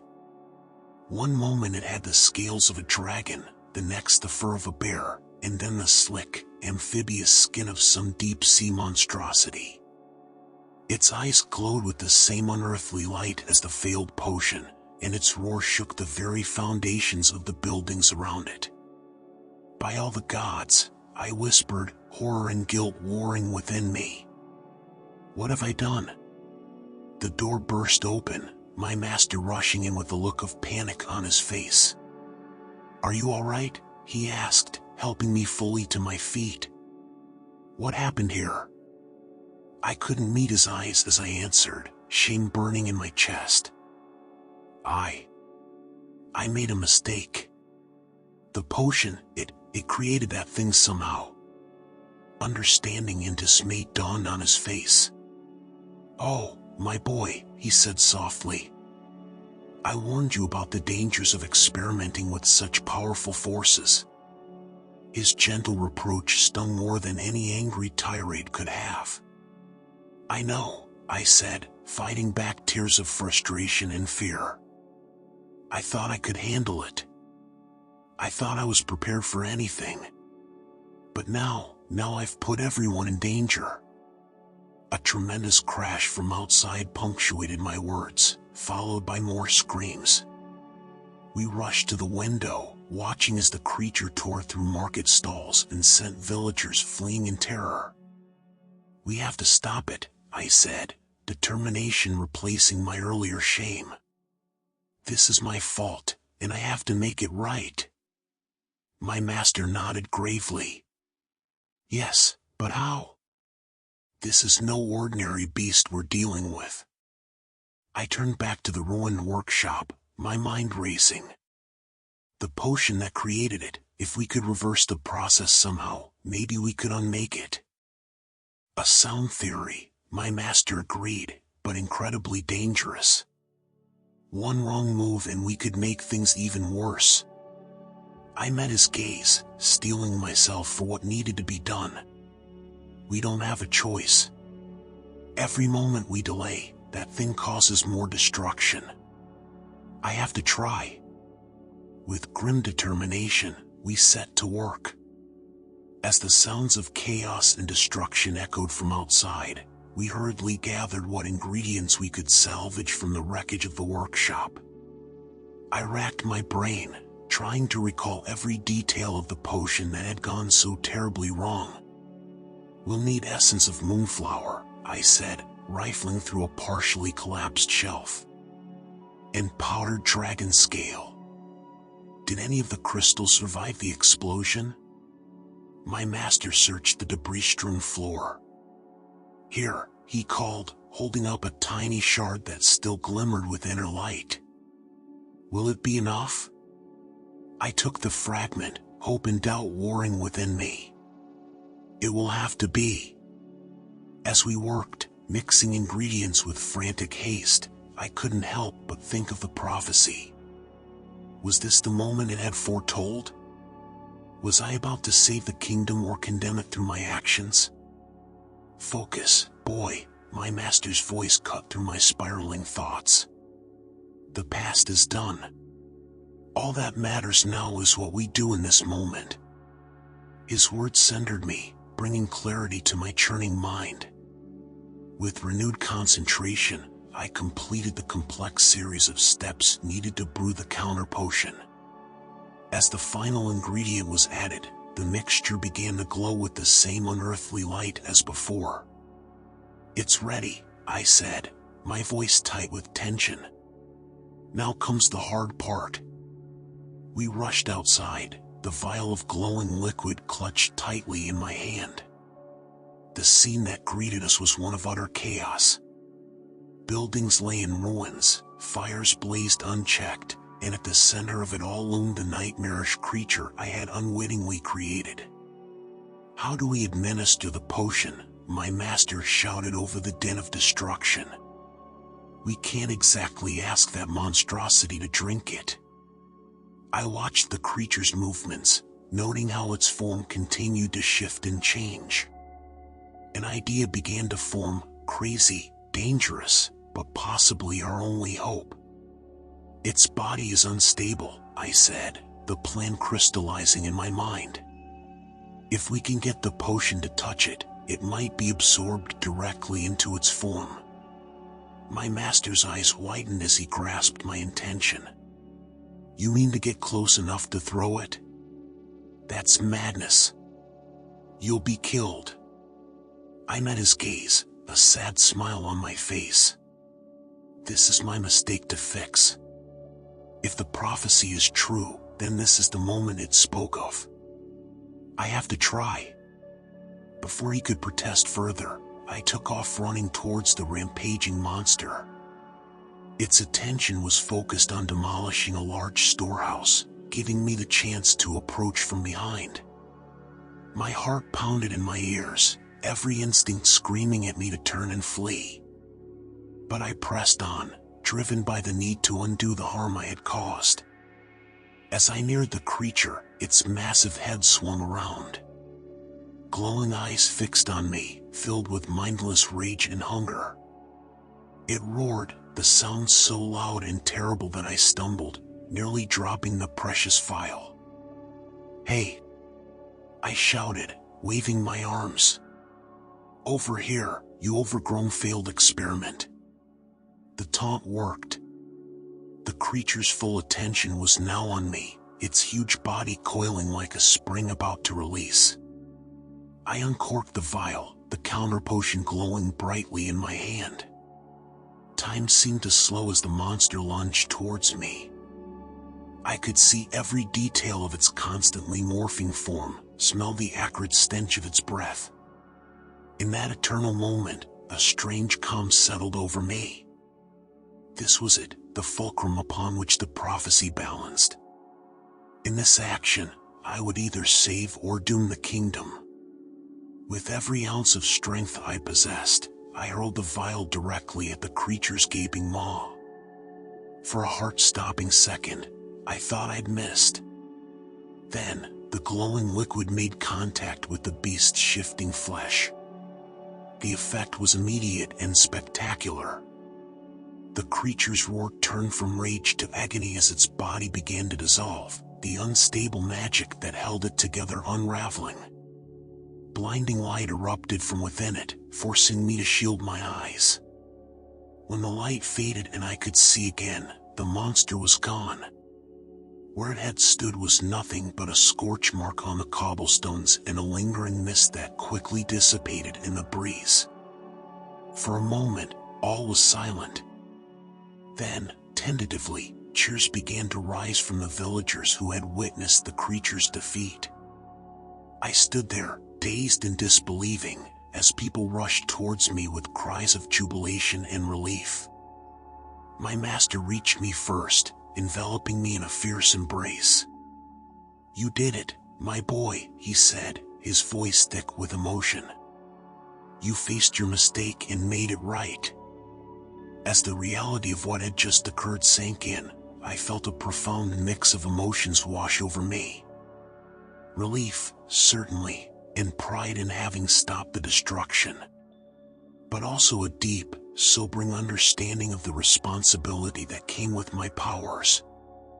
In the days that followed, as we began the work of rebuilding what had been destroyed, I found myself returning again and again to the words of the prophecy. Had this been the salvation it spoke of? Or was there more yet to come? One evening, as I sat in the partially repaired apothecary, my master joined me. He regarded me thoughtfully for a moment before speaking. You're still troubled by the prophecy, aren't you? He asked gently. I nodded, unable to hide my lingering unease. I can't help but wonder, was this truly the fulfillment of those words? Or is there more ahead, perhaps something even worse? The old man smiled, a twinkle in his eye. Ah, my boy, there's always more ahead. That's the nature of life. But consider this, perhaps the true meaning of the prophecy wasn't about some grand, singular event. I looked at him quizzically. "What do you mean?" "Think about it," he continued.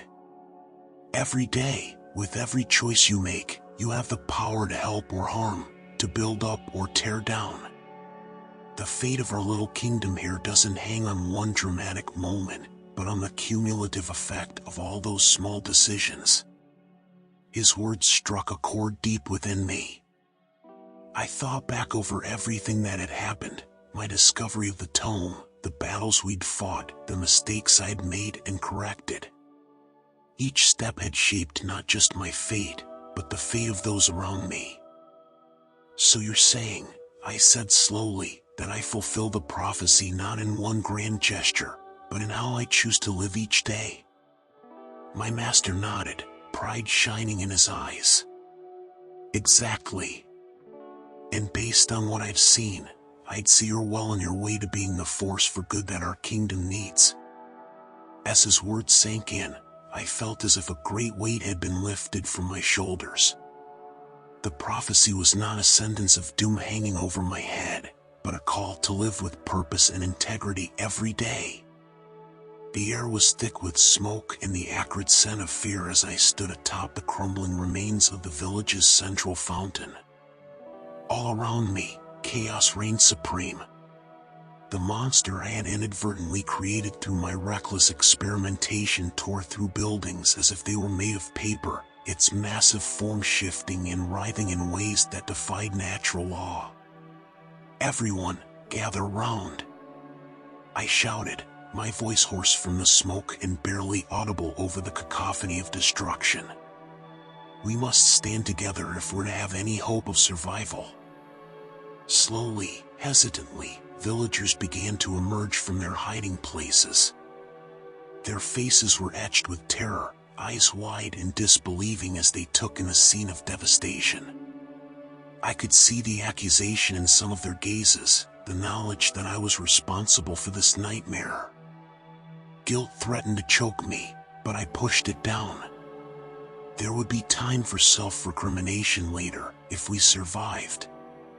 "I know you're scared," I called out, trying to project confidence I didn't entirely feel.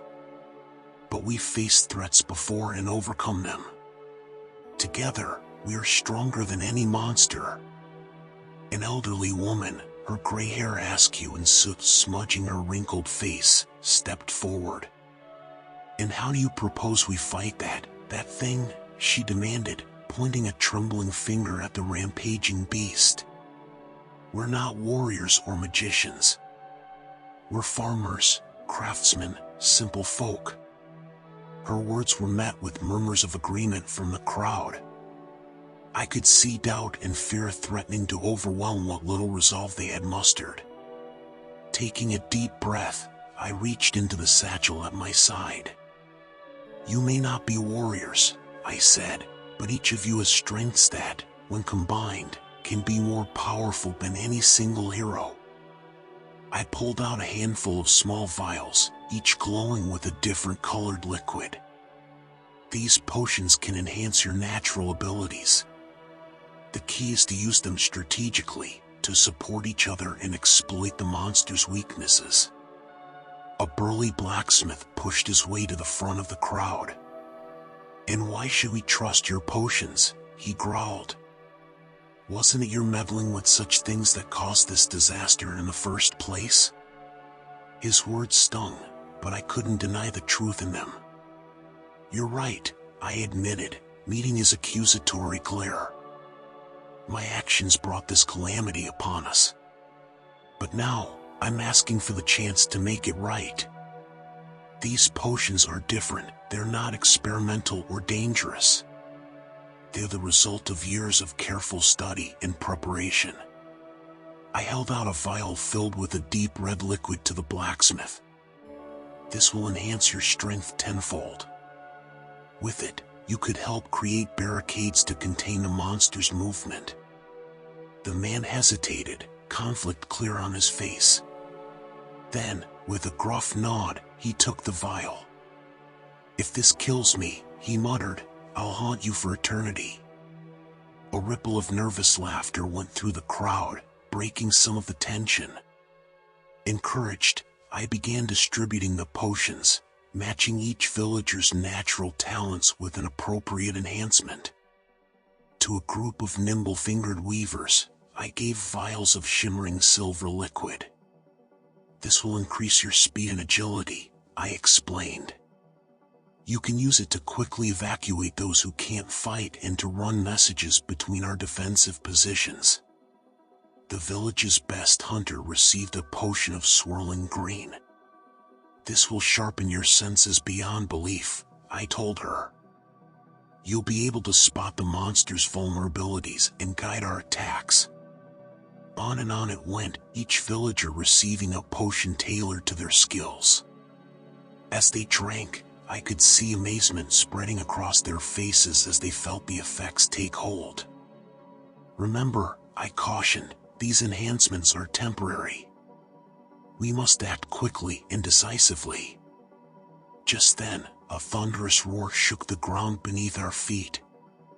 The monster had noticed our gathering and was now lumbering towards us, its massive form casting a shadow over the village square. "Now!" I shouted. "Everyone to your positions." The villagers sprang into action with a coordination that would have been impossible without the potion's aid.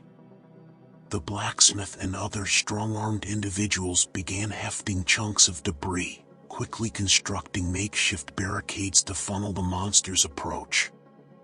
The enhanced weavers darted through the chaos with preternatural speed, guiding the elderly and children to safety while relaying tactical information between groups. High above, perched on what remained of the church tower, the hunter called out. "Its left flank seems weaker," she shouted, her enhanced vision picking out details invisible to normal eyes. "And there's a spot on its back that seems to pulse with energy." I absorbed this information, my mind racing. "Focus your attacks on the left side," I commanded. "And if anyone can reach that spot on its back, strike there with everything you've got." As the villagers engaged the beast, I retreated to a hastily assembled alchemical station. My hands flew over bottles and ingredients, mixing potions with a speed and precision I had never before achieved. Each concoction was designed to exploit a weakness or counter a strength of the monstrous creature. A vial of bubbling blue liquid to douse its fiery breath. A paste of sickly yellow to stick its ever-shifting limbs in place. A mist of sparkling purple to confuse its senses.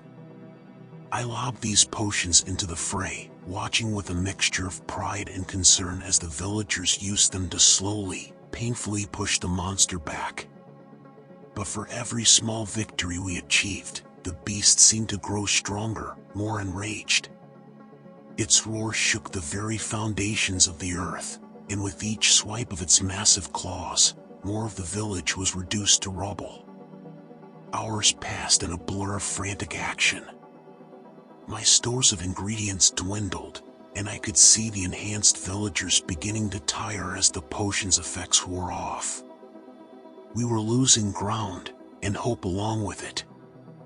Exhausted and desperate, I mixed my most powerful concoction yet, a swirling vortex of crimson and gold that hissed and spat in its container. This potion, if my calculations were correct, should be able to disrupt the magical energies holding the monster together. "Everyone, fall back!" I shouted, hefting the volatile mixture. "I'm going to try to end this once and for all." The villagers retreated, many limping or supporting injured comrades. I stood alone before the advancing monstrosity, the weight of our fate heavy in my hands. With all my might, I hurled the potion directly at the pulsing spot on the monster's back that the hunter had identified. Time seemed to slow as the vial arced through the air. I held my breath, every fiber of my being focused on that single point of impact. The vial shattered against the beast's hide, the potion spreading across its writhing form in a web of crackling energy. For a moment, hope soared in my chest as the monster let out a bellow of pain, its body convulsing. But then, to my horror, the effect began to fade. The beast shook off the potion like a dog shaking off water, and its glowing eyes fixed on me with a hatred that chilled me to my very core. Despair clawed at me as I realized that even my strongest, most carefully crafted potion wasn't enough to defeat this abomination. I had failed. The monster I had created would destroy everything and everyone I loved, and it was all my fault. As the beast lumbered towards me, death glinting in its maw, a memory surfaced, a lesson my master had taught me long ago, in what now felt like another lifetime. "Remember, my boy," his voice echoed in my mind, "true power comes from within, not from any potion or spell. In your darkest hour, look not to external forces, but to the strength of your own spirit." In that moment of clarity, I understood. All this time, I had been relying on the power of my potions, on external sources of magic. But the real magic, the true power to change the world, had been within me all along. Closing my eyes, I took a deep breath, centering myself. I could feel the monster's hot breath on my face, hear the scrape of its claws on the cobblestones. But I remained still, turning my focus inward. I thought of the village, of all the people who had placed their trust in me despite my mistakes. I thought of my master, who had believed in me even when I doubted myself. I thought of the ancient tome, and the responsibility that came with its knowledge. As I opened my eyes, I felt something shift within me. Energy coursed through my veins, not the artificial boost of a potion, but something deeper, more fundamental. The very air around me seemed to crackle with potential. "Enough," I said, my voice low but carrying a power I had never before possessed. "This ends now." I raised my hands, and to my amazement, pure magical energy flowed from my fingertips. It wasn't the crude, volatile force I had unleashed in creating the monster, but something refined, controlled, an extension of my very will. The beast recoiled, sensing the change in me. For the first time, I saw fear in its glowing eyes. "You are a mistake," I intoned, the words carrying the weight of truth. "A result of hubris and reckless ambition. But you are my mistake, and I take responsibility for you." The magical energy pouring from me intensified, enveloping the monster in a cocoon of light. I could feel the complex magical structures holding it together, and with my newfound power, I began to unravel them. The creature thrashed and roared, fighting against its inevitable dissolution. But its struggles were in vain. Bit by bit, I unmade what I had inadvertently created, returning the chaotic energies to their natural state. As the last vestiges of the monster faded away, I felt the surge of power within me subside. I swayed on my feet, suddenly exhausted beyond measure. The village was eerily quiet. Then, tentatively, cheers began to rise. The villagers emerged from their hiding places, disbelief and joy warring on their faces as they realized the threat was truly gone. My master pushed through the crowd, his eyes wide with wonder. "My boy," he said, his voice thick with emotion, "do you realize what you've done?"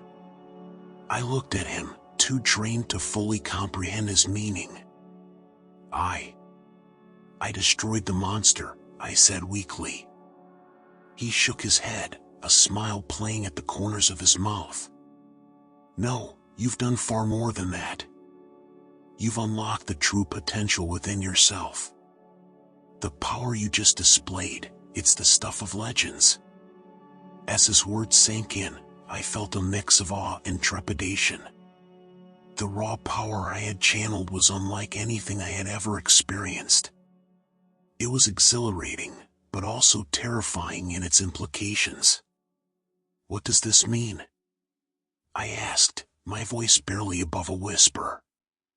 My master's expression grew serious. "It means, my boy, that your journey is far from over. In fact, it may have only just begun." In the days that followed, as we began the arduous task of rebuilding the village, word of what had transpired spread like wildfire.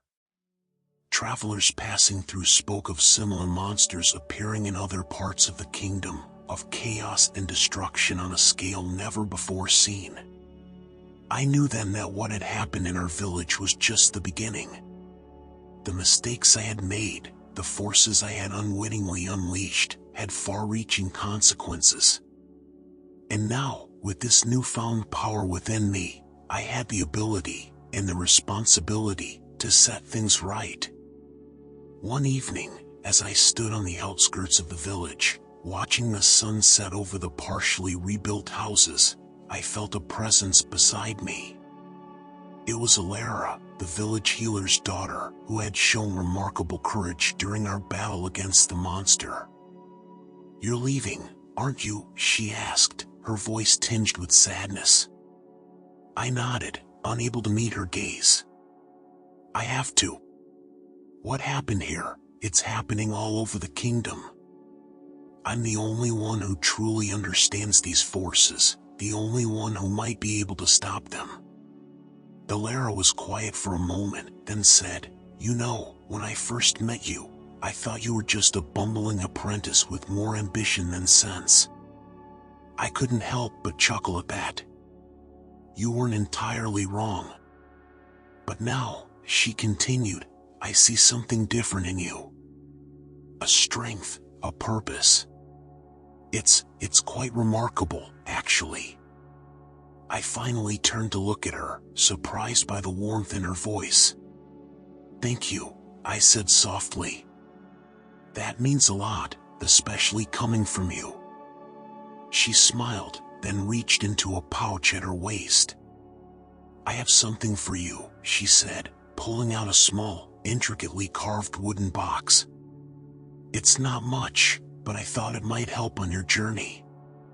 Curious, I opened the box. Inside was a collection of rare herbs and minerals, each carefully labeled in Alara's neat handwriting. "These are incredible," I breathed, recognizing some ingredients that I had only ever read about in the ancient tome. "Where did you get them?" "I've been collecting them for years," she explained. "Whenever traders came through with something unusual, I'd try to get a sample. I always thought they might be useful someday, but I never imagined it would be like this." Touched by her thoughtfulness, I carefully closed the box. "Thank you, Alara. This will be invaluable." She nodded, then hesitated for a moment before speaking again. Will you come back? When it's all over?" The question caught me off guard. In all my planning and preparation for the journey ahead, I hadn't given much thought to what would come after. Would there even be an after? I don't know, I admitted. But I'll try. I promise you that. Alara's eyes shimmered with unshed tears, but she smiled bravely. Then I'll be here, waiting. Just be careful out there, okay? The world can be a dangerous place, especially for someone with your gifts. I nodded, feeling a lump form in my throat. I will. And Alara? Thank you. For everything. With that, I turned and began walking down the road that led away from the village, away from everything I had ever known. The weight of my responsibility was heavy, but so was the determination in my heart. As I crested a hill and looked back one last time at the village that had been my home, I saw the entire community gathered at the edge of town. My master stood at the forefront, his hand raised in farewell. And there, just beside him, was Alara, her red hair catching the last rays of the setting sun. I raised my own hand in goodbye, then turned and continued on my path. The road ahead was long and uncertain, but I was ready to face whatever challenges lay in wait. For I was no longer just an apprentice meddling with forces beyond my understanding. I was a guardian, a protector, with the power to shape the very fabric of reality. The battle for the kingdom had only just begun, and I intended to see it through to the end. As I journeyed further from my village, the landscape began to change. The familiar rolling hills and dense forests gave way to vast plains and craggy mountains. With each passing day, I heard more rumors of the chaos spreading across the kingdom, tales of mysterious beasts, unexplained phenomena, and growing unrest among the people. One evening, as I made camp in a small grove of trees, I noticed a strange shimmer in the air. At first, I thought it was just a trick of the fading light, but as I focused my attention, I realized it was something more. Drawing upon the inner power I was still learning to control, I reached out with my senses. What I felt made my blood run cold. It was a tear in the very fabric of reality, a small one, but unmistakable. "By all the gods," I muttered, approaching the anomaly cautiously. "What have I done?" As I examined the tear more closely, I realized with growing horror that it was similar to the energies I had unleashed in creating the monster back in my village. But this was on a much larger scale. I spent the night studying the tear, taking careful notes and trying various methods to seal it. Nothing seemed to work, and by morning, I was exhausted and frustrated. As I packed up my camp, a voice startled me. "Quite the predicament you found yourself in, young mage." I whirled around to see an old woman standing at the edge of the grove. She was bent with age, leaning heavily on a gnarled staff, but her eyes were sharp and knowing. "Who are you?" I demanded, instinctively gathering magical energy in my hands. "How did you sneak up on me?" The old woman cackled, a sound that sent shivers down my spine. "Oh, I have my ways, boy. As for who I am, well, names have power, you know. You can call me Moira." I relaxed slightly, but kept my guard up. "What do you know about this?" I asked, gesturing to the tear. Moira's expression grew serious. "More than you'd like, I'd wager." The realization hit me like a bolt of lightning, illuminating the shadows of doubt that had clouded my mind for so long. As I stood there, facing the monstrous creation of my own hubris, I finally understood the true purpose of the ancient tome that had started this whole journey. It was never about the potions, I whispered, my voice barely audible over the creature's thunderous growls. It was always about the power within. The monster, sensing my moment of revelation, lunged forward with terrifying speed. But instead of reaching for a vial or muttering an incantation, I stood my ground, arms spread wide. "No more hiding behind concoctions and spells," I declared, my voice growing stronger with each word. "It's time to face you with nothing but my own inner strength." As if in response to my proclamation, I felt a warmth spreading through my body, starting from my core and radiating outward. It wasn't the artificial heat of a hastily consumed potion, but something deeper, more fundamental. The monster's claws were inches from my face when the energy within me suddenly surged. A brilliant light erupted from my outstretched hands, enveloping the creature in a cocoon of pure, radiant energy. By the gods, I heard my master gasp from somewhere behind me. "It's happening." The monster thrashed and roared, its form beginning to lose cohesion within the magical field. I could feel its struggle, its desperate attempt to maintain its existence, but I stood firm, channeling more and more of my inner power into the spell. "You are a creation of fear and misguided ambition," I said, my voice echoing with an authority I had never before possessed. "But you are also a part of me, and it's time for you to return to whence you came." As I spoke these words, the creature's form began to dissolve, turning into a swirling mist that sparkled with residual magical energy. The process was gradual at first, then accelerated, until finally, with a sound like 1,000 sighs, the monster vanished completely. The sudden silence was deafening. I lowered my arms, feeling drained but exhilarated. The villagers, who had been cowering behind makeshift barricades, slowly emerged, their faces a mix of awe and disbelief. My master was the first to approach me, his eyes wide with wonder. "My boy," he said, his voice thick with emotion, "do you realize what you've just done?" I looked at my hands, still tingling with residual energy. I'm not entirely sure," I admitted. It felt like I was tapping into something greater than myself. The old man nodded sagely. "That, my apprentice, is the true magic. Not the potions or the spells, but the power of the human spirit. It's what the ancient tome has been trying to teach you all along." As his words sank in, I felt a profound sense of clarity wash over me. All the struggles, the mistakes, the near disasters, they had all been leading to this moment of understanding. "But why didn't you just tell me?" I asked, a hint of frustration creeping into my voice. "Why all the secrecy and riddles?" My master chuckled, placing a gnarled hand on my shoulder. "Would you have believed me if I had simply told you?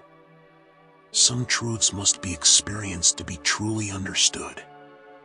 I couldn't argue with that logic.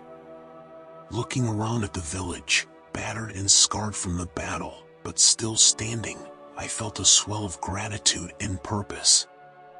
"What now?" I asked, suddenly aware of the weight of expectation in the villagers' eyes. My master's expression grew serious. "Now, my boy, your real journey begins. You've taken the first step on the path of a true apothecary, a healer not just of the body, but of the spirit as well." As if on cue, a young girl approached us, clutching a wilted flower in her small hands. "Can you make it better?" she asked, her eyes wide with innocent hope. I knelt down beside her, gently taking the flower. In the past, I would have reached for a rejuvenation potion or muttered a quick growth spell. But now, I simply closed my eyes, focusing on the life force within the plant. To my amazement, I could feel it, a tiny spark, barely clinging to existence.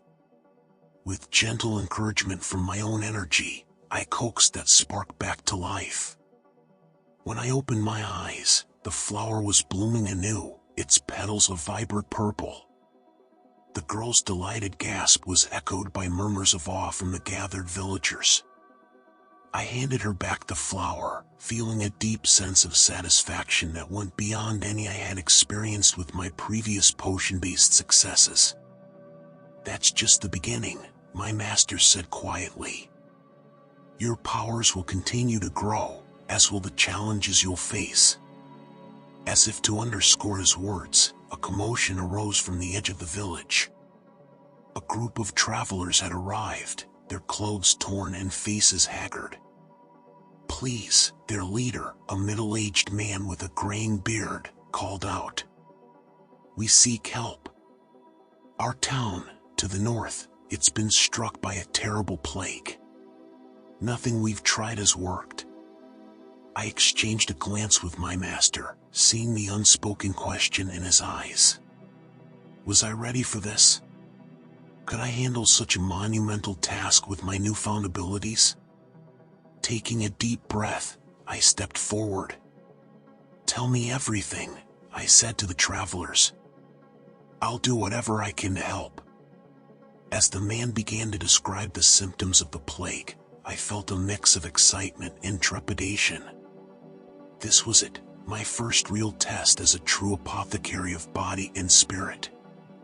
The next few days were a whirlwind of preparation. While I no longer relied solely on potions, I knew that my herbs and ingredients could still be valuable tools when used in conjunction with my inner power. I packed carefully, selecting only the most essential items.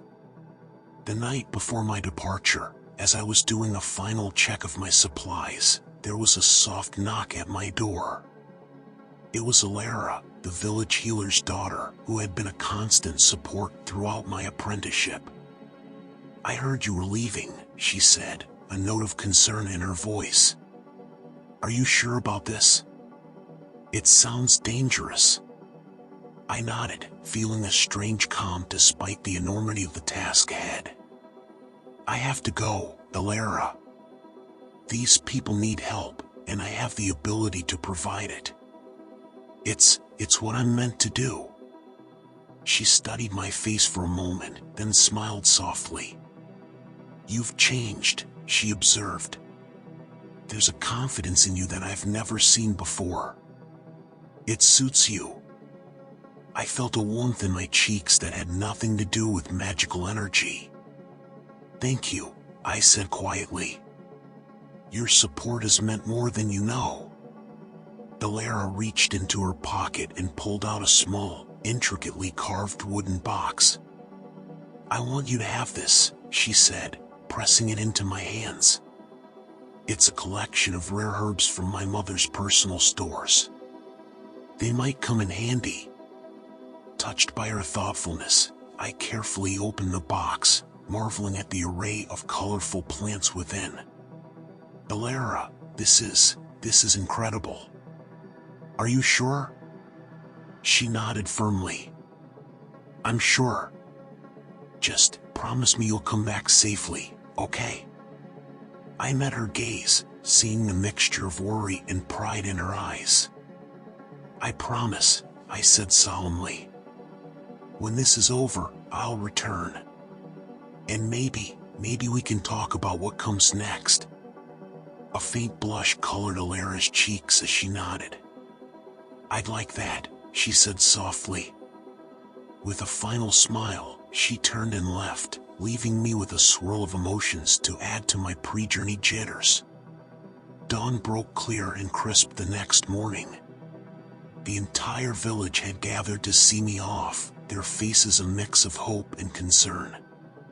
My master stood at the forefront, his expression unreadable. "Remember," he said as I approached, "the power is within you. Trust in it, but do not let it consume you. Balance is key." I nodded, feeling the weight of his words. "I won't forget, Master. Thank you for everything." The old man's facade cracked then, and he pulled me into a fierce embrace. "Go now," he said gruffly as he released me. "Those people need you."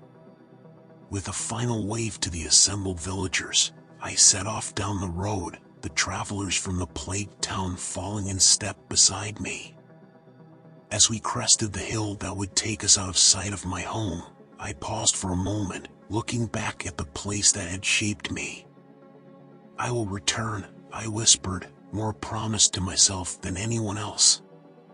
Then, squaring my shoulders, I turned and continued on, ready to face whatever challenges lay ahead.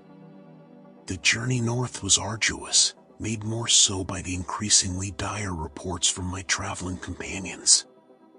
The plague, it seemed, was unlike anything they had ever encountered.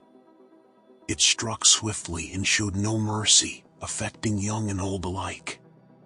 "It starts with a fever," explained Thorn, the bearded man who had first sought our help. "Then come the dreams, terrible nightmares that leave the victims screaming and thrashing. Finally, their skin, it begins to change." "Change how?" I asked, a sense of unease growing in the pit of my stomach. Thorn's face grew pale. "It hardens," almost like tree bark. Some of the afflicted, in their final moments, they start to take root in the ground. I exchanged a troubled glance with Mira, a young herbalist who had insisted on accompanying me from my village. This was no ordinary disease we were dealing with. As we neared the outskirts of the plagued town, the signs of devastation became impossible to ignore. Fields lay fallow, crops withered and untended. The few people we saw hurried about their business with fearful glances and covered faces. "Welcome to Oak Hollow," Thorn said grimly as we passed under a weather-beaten arch or what's left of it. The town itself was a scene of quiet desperation. Many houses were boarded up, marked with ominous red X's. Those still inhabited had a pall of hopelessness hanging over them. In the town square, a group of people huddled around a makeshift shrine, their murmured prayers carrying on the wind. "Where do we start?" Mira asked, her voice barely above a whisper. I closed my eyes, reaching out with my newfound senses. Almost immediately, I recoiled. The air itself seemed tainted, thick with a malevolent energy that set my teeth on edge. "First," I said, opening my eyes, "we need to see one of the afflicted. I need to understand what we're dealing with." Thorn nodded solemnly. "Follow me. My sister, she's in the late stages. We've been keeping her comfortable, but..." He trailed off, unable to finish the thought. With heavy hearts, we followed him to a small cottage on the edge of town. The interior of the house was dim, the windows covered with heavy curtains. A sickly sweet scent hung in the air, reminiscent of rotting fruit. On a bed in the corner lay a figure, barely recognizable as human. "Oh, Thorn," Mira gasped, her hand flying to her mouth. "I'm so sorry." The woman on the bed might have once been beautiful, but the plague had ravaged her. Her skin had taken on a rough, bark-like texture, and her limbs were twisted into unnatural positions. Most disturbingly, her feet seemed to have elongated, burrowing into the floorboards like roots. I approached cautiously, my senses on high alert. As I neared the bed, the woman's eyes snapped open. They were entirely black, without iris or pupil. Who are you?" she rasped, her voice like dry leaves rustling. "I'm here to help," I said softly, projecting as much calm and reassurance as I could. "May I examine you?" She nodded weakly, and I placed my hands gently on her arm. Closing my eyes, I reached out with my inner senses, trying to understand the nature of the affliction. What I felt nearly overwhelmed me. The woman's life force was being systematically corrupted, twisted into something alien and wrong. It was as if her very essence was being rewritten, transformed into a tree, I whispered, opening my eyes in shock. "The plague is trying to turn people into trees." Thorn made a choked sound of disbelief. But why? How is this possible?" I shook my head, my mind racing. "I don't know, but this is no natural disease. This is magic, powerful and malevolent." As if in response to my words, the woman on the bed began to convulse, her back arching unnaturally. "The forest," she moaned, her voice taking on an otherworldly quality. "It calls, it hungers." Acting on instinct, I placed my hands on her temples, channeling soothing energy into her tortured mind. Gradually, her movements stilled, and she fell into a fitful sleep. "We need to act quickly," I said, turning to face Thorn and Mira. "This plague, it's spreading, and I fear it won't stop with Oak Hollow." Mira nodded, her face pale but determined. "What do you need us to do?" I took a deep breath, mentally cataloging the tasks ahead. Mira, I need you to gather as many healing herbs as you can find. Focus on those with purifying properties: sage, lavender, rosemary. Thorn, I need you to call a town meeting. Everyone who's not actively tending to the sick needs to be there. As they hurried off to their tasks, I turned back to the sleeping woman. Gently, I placed my hand on her forehead, reaching out with my power to soothe her troubled dreams. As I did so, I couldn't shake the feeling that this plague was just the beginning of something much larger and more ominous. The town meeting was a somber affair, held in the fading light of day in the central square. The remaining healthy residents of Oak Hollow gathered, their faces a mixture of fear, hope, and desperate exhaustion. I stood before them, acutely aware of the weight of their expectations. This was so far beyond anything I had trained for, and for a moment, doubt threatened to overwhelm me. But then I remembered my master's words: "The power is within you. Trust in it." Taking a deep breath, I addressed the crowd. "People of Oak Hollow, I know you're scared.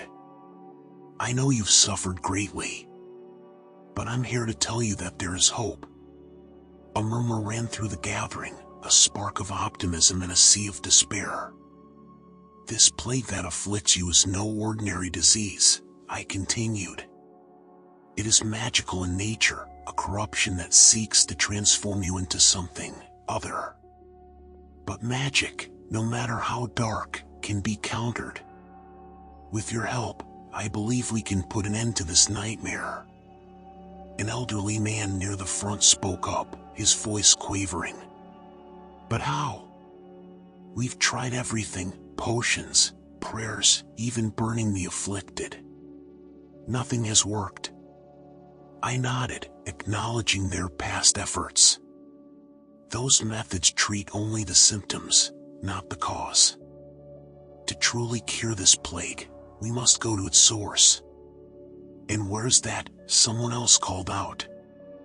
I turned, pointing to the dark line of trees visible beyond the town's borders. "The forest. Whatever is causing this, it's coming from there." A ripple of fear passed through the crowd. The forest had always been a place of mystery and danger, but now it loomed like a malevolent presence on the horizon. "I won't lie to you," I said, my voice growing solemn. "What I'm proposing will be dangerous. I'll need volunteers, brave souls willing to venture into the heart of the forest with me." For a long moment, silence reigned. Then, slowly, hands began to rise. First one, then another, until a dozen or so stood ready to face the unknown. "Thank you," I said, feeling a swell of emotion at their courage. "For those staying behind, your role is just as crucial. We need to slow the plague's progress while we seek its source."